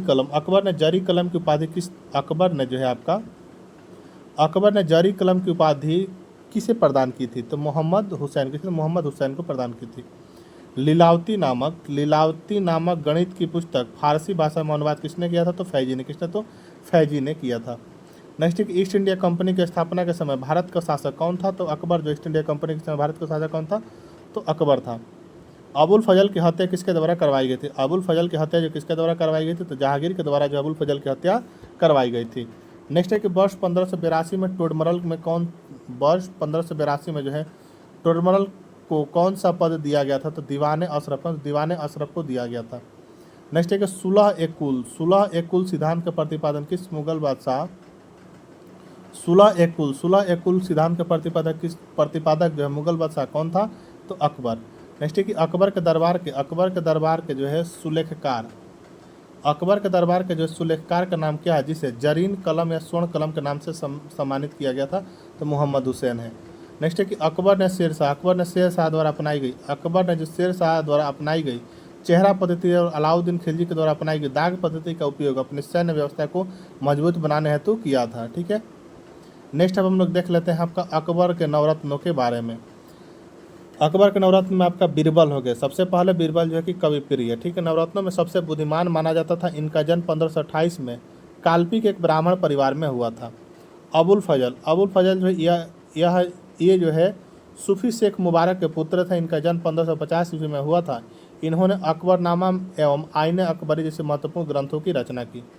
तानसेन रामतनु पांडे, यह जो मिर्जा तानसेन का जन्म ग्वालियर में हुआ था। ये संगीत कला में अत्यधिक निपुण थे। तानसेन को संगीत सम्राट भी कहा जाता है। अकबर ने इन्हें कंठाभरण वाणी विलास की उपाधि से सम्मानित किया था। अब्दुल रहीम खान खाना, यह बैरम खां के पुत्र थे। इन्होंने तुर्की में लिखे बाबरनामा को फारसी में अनुवाद किया। अकबर ने इन्हें खाना की उपाधि से सम्मानित किया था। ठीक है। नेक्स्ट हो गए आपके मान सिंह जो है ये आमेर के राजा भारमल के पौत्र तथा भगवान दास के पुत्र थे। इन्होंने अकबर के साम्राज्य विस्तार में महत्वपूर्ण भूमिका निभाई। इनकी मृत्यु 1611 ईस्वी में हो गई थी। ठीक है। राजा टोडरमल, इनका जन्म जो अवध के जिला सीतापुर के लहरपुर तहसील में हुआ था। इनकी प्रसिद्धि का मुख्य कारण है कि इनके द्वारा किए गए भूमि सुधार थे। दीवाने अशरफ के पद पर रहकर इन्होंने भूमि सुधार को सफल योजना चलाई। फैजी जो थे ये अबुल फजल के बड़े भाई थे। इन्होंने महाभारत एवं श्रीमद् भागवत गीता का फारसी अनुवाद किया था तथा अकबरनामा नामक ग्रंथ की रचना की थी। फ़कीर अजीउद्दीन जो थे ये अकबर के निजी हकीम यानी चिकित्सक थे एवं मित्र थे। अकबर ने प्रसन्न होकर इन्हें अपने नवरत्नों में शामिल कर लिया था। मुल्ला दो प्याजा अपनी बुद्धिमानी एवं वाक्पटुता के कारण ये नवरत्नों में शामिल किए गए। इनको खाने में दो प्याजा व्यंजन अत्यधिक पसंद होने के कारण इनका नाम मुल्ला दो प्याजा कर दिया गया। अकबर ने जो भारमल की पुत्री हरखाबाई अथवा जोधाबाई से विवाह किया था, जिससे जहांगीर सलीम का जन्म हुआ था। किसका जन्म हुआ था? जिससे जहांगीर सलीम का जन्म हुआ था। ठीक है। चलिए नेक्स्ट अब हम लोग देखते हैं अगले चैप्टर जो कि होगा हमारा जहांगीर एवं शाहजहाँ के बारे में। जहांगीर का काल रहा आपका 1605 से 1627, वहीं शाहजहाँ का रहा 1627 से 1658। चलिए देखते हैं वर्ष 1605 ईस्वी में जहांगीर का राज्याभिषेक कहाँ किया गया था। वर्ष 1605 ईस्वी में जहांगीर का राज्याभिषेक जो कहाँ किया गया था? तो आगरा में किया गया था। जहांगीर की पत्नी नूरजहाँ का बचपन का नाम क्या था? जहांगीर की पत्नी नूरजहाँ है, उनका बचपन का नाम क्या था? मेहरुन्निसा। क्या? तो मेहरुन्निसा था। ठीक है। नेक्स्ट है कि जहांगीर के विवाह के पश्चात नूरजहाँ ने नूरजहाँ गुट का निर्माण किया। इस गुट के प्रमुख सदस्य थे शाहजादा खुरम, बाद में शाहजहाँ यानी अस्मत बेगम जो कि नूरजहाँ की माँ थी, एतमादुल्ला जो कि मिर्जा गियास बेग नूरजहाँ के पिता थे, एवं आसफ खां जो कि नूरजहाँ का भाई था। इस गुट का प्रभाव जो है 1627 तक रहा। ठीक है। नेक्स्ट है कि मुगल चित्रकला किस शासक काल में जो है किसके शासक काल में जो अपनी प्रकाष्ठा पर पहुंची? तो जहांगीर के शासन काल में पहुंची। ठीक है। दो अस्पा एवं सिंह अस्पा प्रथा किस शासक द्वारा प्रारंभ की गई? दो अस्पा एवं सिंह अस्पा प्रथा किस शासक के द्वारा प्रारंभ की गई? तो जहांगीर के द्वारा प्रारंभ की गई। नेक्स्ट है कि मुगलों एवं मेवाड़ के कारण मध्य चित्तौड़ की संधि किस शासक के काल में हस्ताक्षरित हुई थी? तो जहांगीर के। ईस्ट इंडिया कंपनी ने जहांगीर के दरबार में सबसे पहले किसे भेजा था? तो विलियम हॉकिंस को भेजा था। कब? तो 1609 में। जहांगीर ने इंग्लिश खान की उपाधि से किस अंग्रेज को सम्मानित किया था? तो विलियम हॉकिंस को सम्मानित किया था। भारत में किस मुगल शासक का मकबरा स्थित नहीं है? तो बाबर जो कि काबुल में है, जहांगीर जो कि कहाँ है? तो लाहौर में है। जहांगीर के दरबार में पक्षियों का सबसे बड़ा चित्रकार कौन था? तो उस्ताद मंसूर था। नेक्स्ट है कि मुगल बादशाहों में किसने अपनी आत्मकथा मुगल बादशाहों में किसने अपनी आत्मकथा फारसी में लिखा है? तो किसने? तो जहांगीर ने लिखा है। नेक्स्ट है कि शहजादा खुसरो मिर्जा द्वारा अपने पिता जहांगीर के विरुद्ध विद्रोह करने में सहायता देने के कारण जहांगीर के द्वारा सिख गुरु अर्जुन देव को फांसी दे दी गई थी। ठीक है। नेक्स्ट है कि जहांगीर के शासनकाल में प्रमुख चित्रकार कौन थे? तो उस्ताद मंसूर तथा अबुल हसन थे। कौन? तो उस्ताद मंसूर तथा अबुल हसन थे। नेक्स्ट है कि आगरा में जो है एतमादुल्ला का मकबरा किसके द्वारा बनवाया गया था? तो नूरजहाँ के। मरियम उज जमानी का मकबरा किसके द्वारा बनवाया गया था? तो जहांगीर के द्वारा बनवाया गया था। गुलाब से इत्र निकालने की विधि को किसके द्वारा विकसित किया था? गुलाब से जो है इत्र निकालने की विधि को किसके द्वारा विकसित किया गया था? तो असमत बेगम जो कि नूरजहाँ की माँ थी उसके द्वारा विकसित किया गया था। किस मुगल सम्राट ने अपनी राजधानी आगरा से दिल्ली स्थानांतरित की? तो शाहजहाँ ने की। बलबन द्वारा प्रारंभ किया गया दरबारी रिवाज सिजदा एम पैबूस किस मुगल बादशाह ने समाप्त कर दिया? तो शाहजहाँ ने क्या कर दिया? तो समाप्त कर दिया। ठीक है। शाहजहाँ की जो पत्नी थी अर्जुमंद बानो बेगम को किस प्रचलित नाम से जाना जाता है? तो मुमताज महल के नाम से जाना जाता है। मुमताज महल की 16 जून 1631 को मृत्यु होने के पश्चात शाहजहाँ ने उनकी स्मृति में आगरा में ताजमहल का निर्माण करवाया। ताजमहल का वास्तुकार जो है उस्ताद अहमद लाहौरी था। नेक्स्ट है कि मयूर सिंहासन यानी तख्ते हाउस का निर्माण किसके द्वारा करवाया गया था? तो शाहजहाँ के द्वारा करवाया गया था। शाहजहाँ के काल को किस इतिहासकार ने मुगल शासन स्वर्ण युग कहा था? तो एल श्रीवास्तव ने कहा था। अपनी सहिष्णुता तथा उदारता के कारण किसे लघु अकबर के नाम से जाना जाता है? तो दारा सिकोह को जाना जाता है जो कि शाहजहाँ के पुत्र को। ठीक है। नेक्स्ट है कि उपनिषदों का फारसी अनुवाद शाहजहाँ के शासनकाल में शहजादे दारा सिकोह ने सीरे अकबर शीर्षक के नाम से किया था। नेक्स्ट है कि स्थापत्य कला का स्वर्णकाल किस मुगल शासक के काल को माना जाता है? स्थापत्य कला का स्वर्णकाल किस मुगल शासक के शासनकाल को माना जाता है? तो शाहजहाँ के शासनकाल को माना जाता है। हिंदू तथा ईरानी वास्तुकला का सर्वप्रथम समन्वय हमें किस इमारत में देखने को मिलता है? तो ताजमहल में देखने को मिलता है। ईरान के शाह तथा मुगल शासकों के मध्य विवाद का मुख्य क्षेत्र क्या था? तो कंधार था। शाहजहाँ को कोहिनूर हीरा किसके द्वारा उपहार में दिया गया था? तो मीर जुमला के द्वारा दिया गया था। दिल्ली में स्थित लाल किले का निर्माण किसके द्वारा करवाया गया था? तो शाहजहाँ के द्वारा कराया गया था। शाहजहाँ के द्वारा शाह बुलंद इकबाल की उपाधि किसने प्रदान की? तो दारा सिकोह ने की थी। किस मुगल बादशाह ने शासक बनने के बाद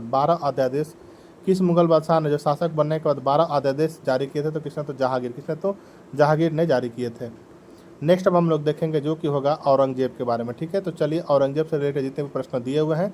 औरंगजेब का काल रहा था आपका 1658 से 1707 ईस्वी। ठीक है। शासक बनने से पूर्व औरंगजेब कहाँ का सूबेदार था? कहाँ का सूबेदार था? तो यह जो दक्कन का सूबेदार था। वर्ष 1658 में सामूरगढ़ का युद्ध किनके मध्य हुआ था? औरंगजेब तथा दारा सिकोह के मध्य हुआ था। नेक्स्ट है कि मुगल सेना में सर्वाधिक हिंदू सेनापति जो किस बादशाह के शासनकाल में थे? तो औरंगजेब के शासनकाल में थे। 1707 ईस्वी में औरंगजेब की मृत्यु होने के पश्चात कौन सम्राट बना? तो बहादुर शाह प्रथम सम्राट बना। ठीक है। नेक्स्ट है कि ईस्ट इंडिया कंपनी के किस अंग्रेज गवर्नर को औरंगजेब के द्वारा भारत से निष्कासित किया गया था?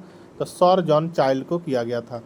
नेक्स्ट है कि बीबी के मकबरे औरंगाबाद महाराष्ट्र में है का निर्माण किसने करवाया था? तो औरंगजेब ने। बीबी का मकबरा जो है औरंगाबाद महाराष्ट्र में है, इसका निर्माण किसने करवाया था? तो औरंगजेब ने करवाया था।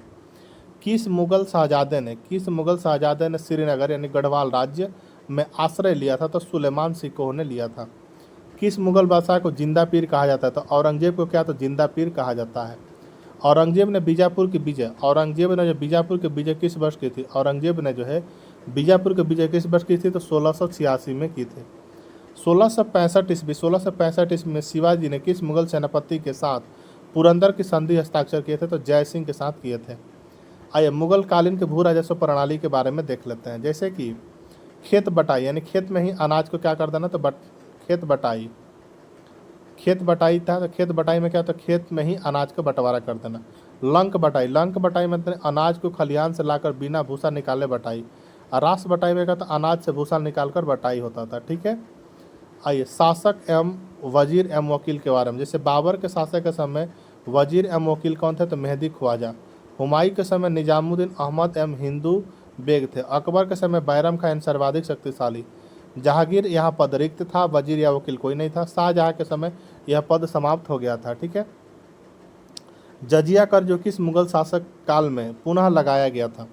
जजिया कर को जो किस मुगल के शासक काल में पुनः लगाया गया था? तो औरंगजेब के काल में लगाया गया था। औरंगजेब ने जोधपुर के शासक जसवंत सिंह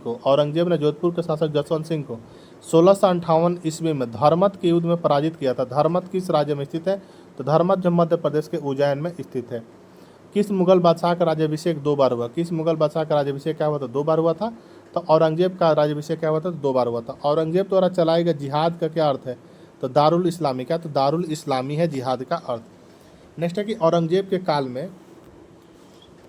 के काल में जो है बुंदेला सरदार छत्रसाल से विद्रोह किया था। इसके काल में सतनामी विद्रोह हुआ था। किस मकबरे को जो द्वितीय ताजमहल कहा जाता है? किस मकबरे को द्वितीय ताजमहल कहा जाता है? तो राबिया उद दारौनी का मकबरा को कहा जाता है। औरंगजेब ने रबिया उद दारौनी का मकबरा यानी बीबी का मकबरा औरंगाबाद महाराष्ट्र में बनवाया। इसे ताजमहल का फुहड़ नकल भी कहा जाता है। दिल्ली के लाल किले में स्थित मोती मस्जिद का निर्माण जो किसने करवाया था? तो औरंगजेब ने करवाया था। नेक्स्ट है कि औरंगजेब ने दक्षिण में किन 2 राज्यों को विजित किया था? तो बीजापुर एवं गोलकुंडा को विजित किया था। नेक्स्ट है हमारा कि किस मुगल बादशाह को उसकी प्रजा एवं शाही बेस में एक फकीर कहती है? तो औरंगजेब को कहा जाता है। ठीक है। नेक्स्ट हम लोग देखेंगे मुगलकालीन सूबे की संख्या। अकबर के जो है सूबेकालीन की संख्या 12 सूबे। आईन अकबरी वर्णित 12 + 3 के था 15।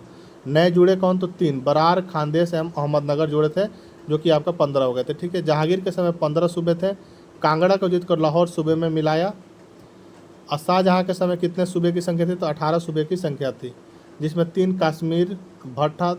कश्मीर, ठट्टा और उड़ीसा जो कि नए जुड़े थे। औरंगजेब के समय 20 अथवा 21 सूबे थे, जिसमें आपका 2 जो है बीजापुर 1686 एवं गोलकुंडा 1687 में क्या हुए थे? तो नए जुड़े थे। ठीक है। औरंगजेब ने हिंदू त्योहारों को सार्वजनिक रूप से मनाए जाने तथा सार्वजनिक नृत्य एवं संगीत पर क्या कर दिया था? तो प्रतिबंध दिया था। कौन? तो औरंगजेब लगा दिया था। नेक्स्ट अब हम लोग देखेंगे मुगलकालीन प्रशासन के बारे में, जो कि हमारा अगला चैप्टर होने वाला है। ठीक है। तो चलिए देखते हैं मुगलकालीन प्रशासन के बारे में। मुगलकालीन प्रशासन से किस शासक ने राम सीता की आकृतियों वाले राम सिंह देवनागरी लेख से युक्त सिक्के चलाए? तो अकबर ने चलाए। मुगल शासन में प्रचलित तांबे का सिक्का क्या कहलाता था? मुगल प्रशासन में प्रचलित तांबे का सिक्का क्या कहलाता था? तो दाम कहलाता था। नेक्स्ट है मुगल प्रशासन के अंतर्गत जिले को किस नाम से जाना जाता था? तो सरकार के। मध्यकाल में बटाई शब्द का क्या अर्थ है? तो लगान निर्धारण की विधि। ठीक है। नेक्स्ट है कि विद्वानों को दी जाने वाले राजस्व का मुक्त अनुदान मुक्त अनुदान भूमि को मुगल प्रशासन में मदद ए मास शब्द इंगित किया जाता था। दिल्ली का हुआ शिक्षा केंद्र जो मदरसा ए बेगम कहलाता था, किसके द्वारा स्थापित किया गया था? तो माहम ए अनगा के द्वारा स्थापित किया गया था। नेक्स्ट है कि मुगलकालीन भारत में राज्यों की आय का प्रमुख स्रोत किया था? तो भू राजस्व था। नेक्स्ट है किस मुगल सम्राट ने तंबाकू के प्रयोग पर प्रतिबंध लगाया था? तो जहांगीर ने प्रतिबंध लगाया था। नेक्स्ट है किस विदेशी यात्री को मुगल सेना में चिकित्सक नियुक्त किया गया था? तो निकोला मनुची को किया गया था। मुगल काल में सेना का प्रधान कौन होता? मीर बख्शी जो है सेना का प्रधान था। कौन? तो मीर बख्शी। ठीक है। मनसबदारी प्रथा के संस्थापक था अकबर। प्रारंभ किया था 1575 में। अर्थ था पद या श्रेणी, या उद्देश्य था प्रशासन का संचालन। अकबर की जो मनसबदारी व्यवस्था किस पर आधारित थी? अकबर का जो मनसबदारी व्यवस्था जो है वह किस पर आधारित थी? तो मंगोलों के दशमलव पद्धति पर आधारित थी। मुगल काल में राज्य अधिकारियों मुगल काल में जो है राज्य अधिकारियों को वेतन के रूप में जो भू राजस्व आवंटित किया जाता था उसे क्या कहा जाता था? तो जागीर। क्या? तो जागीर कहा जाता था। नेक्स्ट है कि मनसबदारी के संदर्भ में दो अस्पन जिनके पास 2 घोड़े एवं सिंह अस्पन जिनके पास 3 घोड़े व्यवस्था को लागू करने वाला मुगल शासक कौन था? तो जहांगीर था। अकबर कालीन फतेहपुर सीकरी में भवनों में सर्वाधिक विशाल कौन सी इमारत है? तो जोधाबाई का महल। कौन सा? जोधाबाई का महल है। ठीक है। नेक्स्ट है कि जात किसी मनसबदार के व्यक्तिगत वेतन, जात जो है किसी मनसबदार के व्यक्तिगत वेतन और उसके दर्जे का सूचक था और सवार उसके द्वारा रखे जाने वाले घुड़सवारों की संख्या का सूचक था। नेक्स्ट है कि मुगलकालीन उच्च अधिकारी के बारे में हम लोग देख लेते हैं। ठीक है। मुगलकालीन उच्च अधिकारी जैसे विभाग हो गया, उच्च अधिकारी हो गया, जैसे कि दीवान ए इंसा में सुल्तान के आदेश लिखने एवं डाक संबंधी कार्य दीवान ए इंसा कहा जाता था। दीवान बिजारत लगान, अर्थव्यवस्था, राज्य के आय व्यय, मंत्रियों के कार्यों की देखरेख आदि दीवान बिजारत कहलाते थे। ठीक है। दीवान काजी जो होते थे आपका न्याय विभाग यानी काजी उल कुजात। दीवान बरीद हो गए गुप्तचर विभाग अम्बरीद मुमालिक के अधीन। दीवान आरिज हो गए सेना की भर्ती, रसद एवं शिक्षा संगठन की देखरेख दीवान अरीज करते थे। दीवान रियासल जो है आपका विदेश विभाग। अब मुहतसिब क्या यह प्रजा के नैतिक आचरण को नियंत्रित करता था। वाकिया नवीस यह समाचार पत्र लेखक होता था। वाकिया नवीस। ठीक है। खुफिया नवीस जो है यह गुप्त लेखक पद होते थे। दरोगा ए डाक यह गुप्तचर विभाग का प्रमुख होता था। इसके अतिरिक्त यह पत्र व्यवहार का प्रभारी होता था। दीवान तन जो होते थे यह वेतन और जागीरों से संबंधित मामलों का निपटारा करता था। नेक्स्ट है कि मीर आतिश जो यह साहित्य तोपखाने का प्रधान था। मीर बहर जो होता था यह जल सेना का प्रधान होता था। हरकारा यह जासूस तथा संदेशवाहक दोनों होते थे। बितिकची जो है अकबर ने अपने शासनकाल के 19वें वर्ष दरबार के सभी घटना एवं खबरों को लिखने हेतु नियुक्ति की थी बितिकची का। मुशरिफ जो यह राज्य के आय व्यय का लेखा जोखा करता था। नाजिर ए बेउतात यह शाही कारखानों का अधीक्षक होता था। नाजिर ए बेउतात होता था। ठीक है। नाजिर ए बेउतात क्या होता था? यह शाही कारखानों का अधीक्षक होता था नाजिर ए बेउतात। ठीक है। आइए नेक्स्ट हम लोग देखेंगे मुगलकालीन स्थापत्य, संगीत एवं चित्रकला एवं साहित्य के बारे में। ठीक है। जो कि हमारा अगला चैप्टर होने वाला है। इस चैप्टर से जितने भी प्रश्न दिए हुए हैं सभी को हम लोग कंप्लीट करते हैं। जैसे कि अनवर ए सुहेली नामक ग्रंथ किस भारतीय ग्रंथ का अनुवाद है? अनवर सुहेली नामक ग्रंथ जो किस भारतीय ग्रंथ का अनुवाद है? यह पंचतंत्र का है। मुगल काल में प्रचलित राजभाषा कौन सी थी? मुगल काल में प्रचलित राजभाषा कौन सी थी? तो फारसी थी। औरंगजेब कौन सा वाद्ययंत्र बजाने में कुशल था? तो औरंगजेब जो आपका बीड़ा बजाने में क्या था? कुशल था। बाबर की पुत्री थी जो गुलबदन बेगम हुमायूं नामा पुस्तक लिखी, रचना की, मुगल काल का अनेक ऐतिहासिक विवरण लिखे हैं। ठीक है। उत्तरी भारत में किसको आधुनिक संगीत का अग्रदूत कहा जाता है? उत्तरी भारत में किसको जो है आधुनिक संगीत का अग्रदूत कहा जाता है? तो मोहम्मद रिजा खां को कहा जाता है। किसे? तो मोहम्मद रिजा खां को। दस्तान ए अमीर हमजा का चित्रांकन किसके द्वारा किया गया? तो अब्दुस समद के द्वारा किया गया। राजकवि मुल्ला गजाली मसद्री शासक अकबर। तालिब अमोली कौन? तो जहांगीर। तालिब अमोली का शासक कौन? तो जहांगीर। अबू तामिल कलीम के जो है अमूल तामिल इसमें जो है राजकवि एवं शासक के बारे में देखा। जैसे मुला गजाली मसद्री जो है किसके शासक? अकबर के शासनकाल में थे। तालिब अमोली कवि जो है जहांगीर के। अबू तामिल कलीम जो है किसके? तो शाहजहाँ के शासनकाल में राजकवि थे। कादिसी जो किसके? तो शाहजहाँ के शासनकाल में जो है कादिसी क्या थे? तो राजकवि थे। ठीक है। मुगल चित्रकला सबसे महत्वपूर्ण कृति, मुगल चित्रकला के जो सबसे महत्वपूर्ण कृति कौन सी है? तो हमजानामा जो है क्या है? तो मुगल चित्रकला की सबसे महत्वपूर्ण कृति है। नस्तलिक क्या है? नस्तलिक जो है क्या? तो नस्तलिक जो है एक प्रकार की फारसी लिपि थी। जो मध्यकालीन भारत में प्रयोग की जाती थी। नेक्स्ट है कि मुगल शैली चित्रकला का प्रारंभ किस शासक के समय हुआ था? मुगल शैली चित्रकला का प्रारंभ जो किस शासक के समय हुआ था? तो हुमायूं के शासक के समय हुआ था। मुगल काल में जिस मदरसे ने मुस्लिम न्यायशास्त्र की पढ़ाई एवं विशिष्टता प्राप्त की वह कहाँ स्थित है? तो लखनऊ में। कहाँ? तो लखनऊ में स्थित है। शाहजहाँ के शासनकाल में मस्जिद का निर्माण कला अपनी पराकाष्ठा पर पहुँच गई।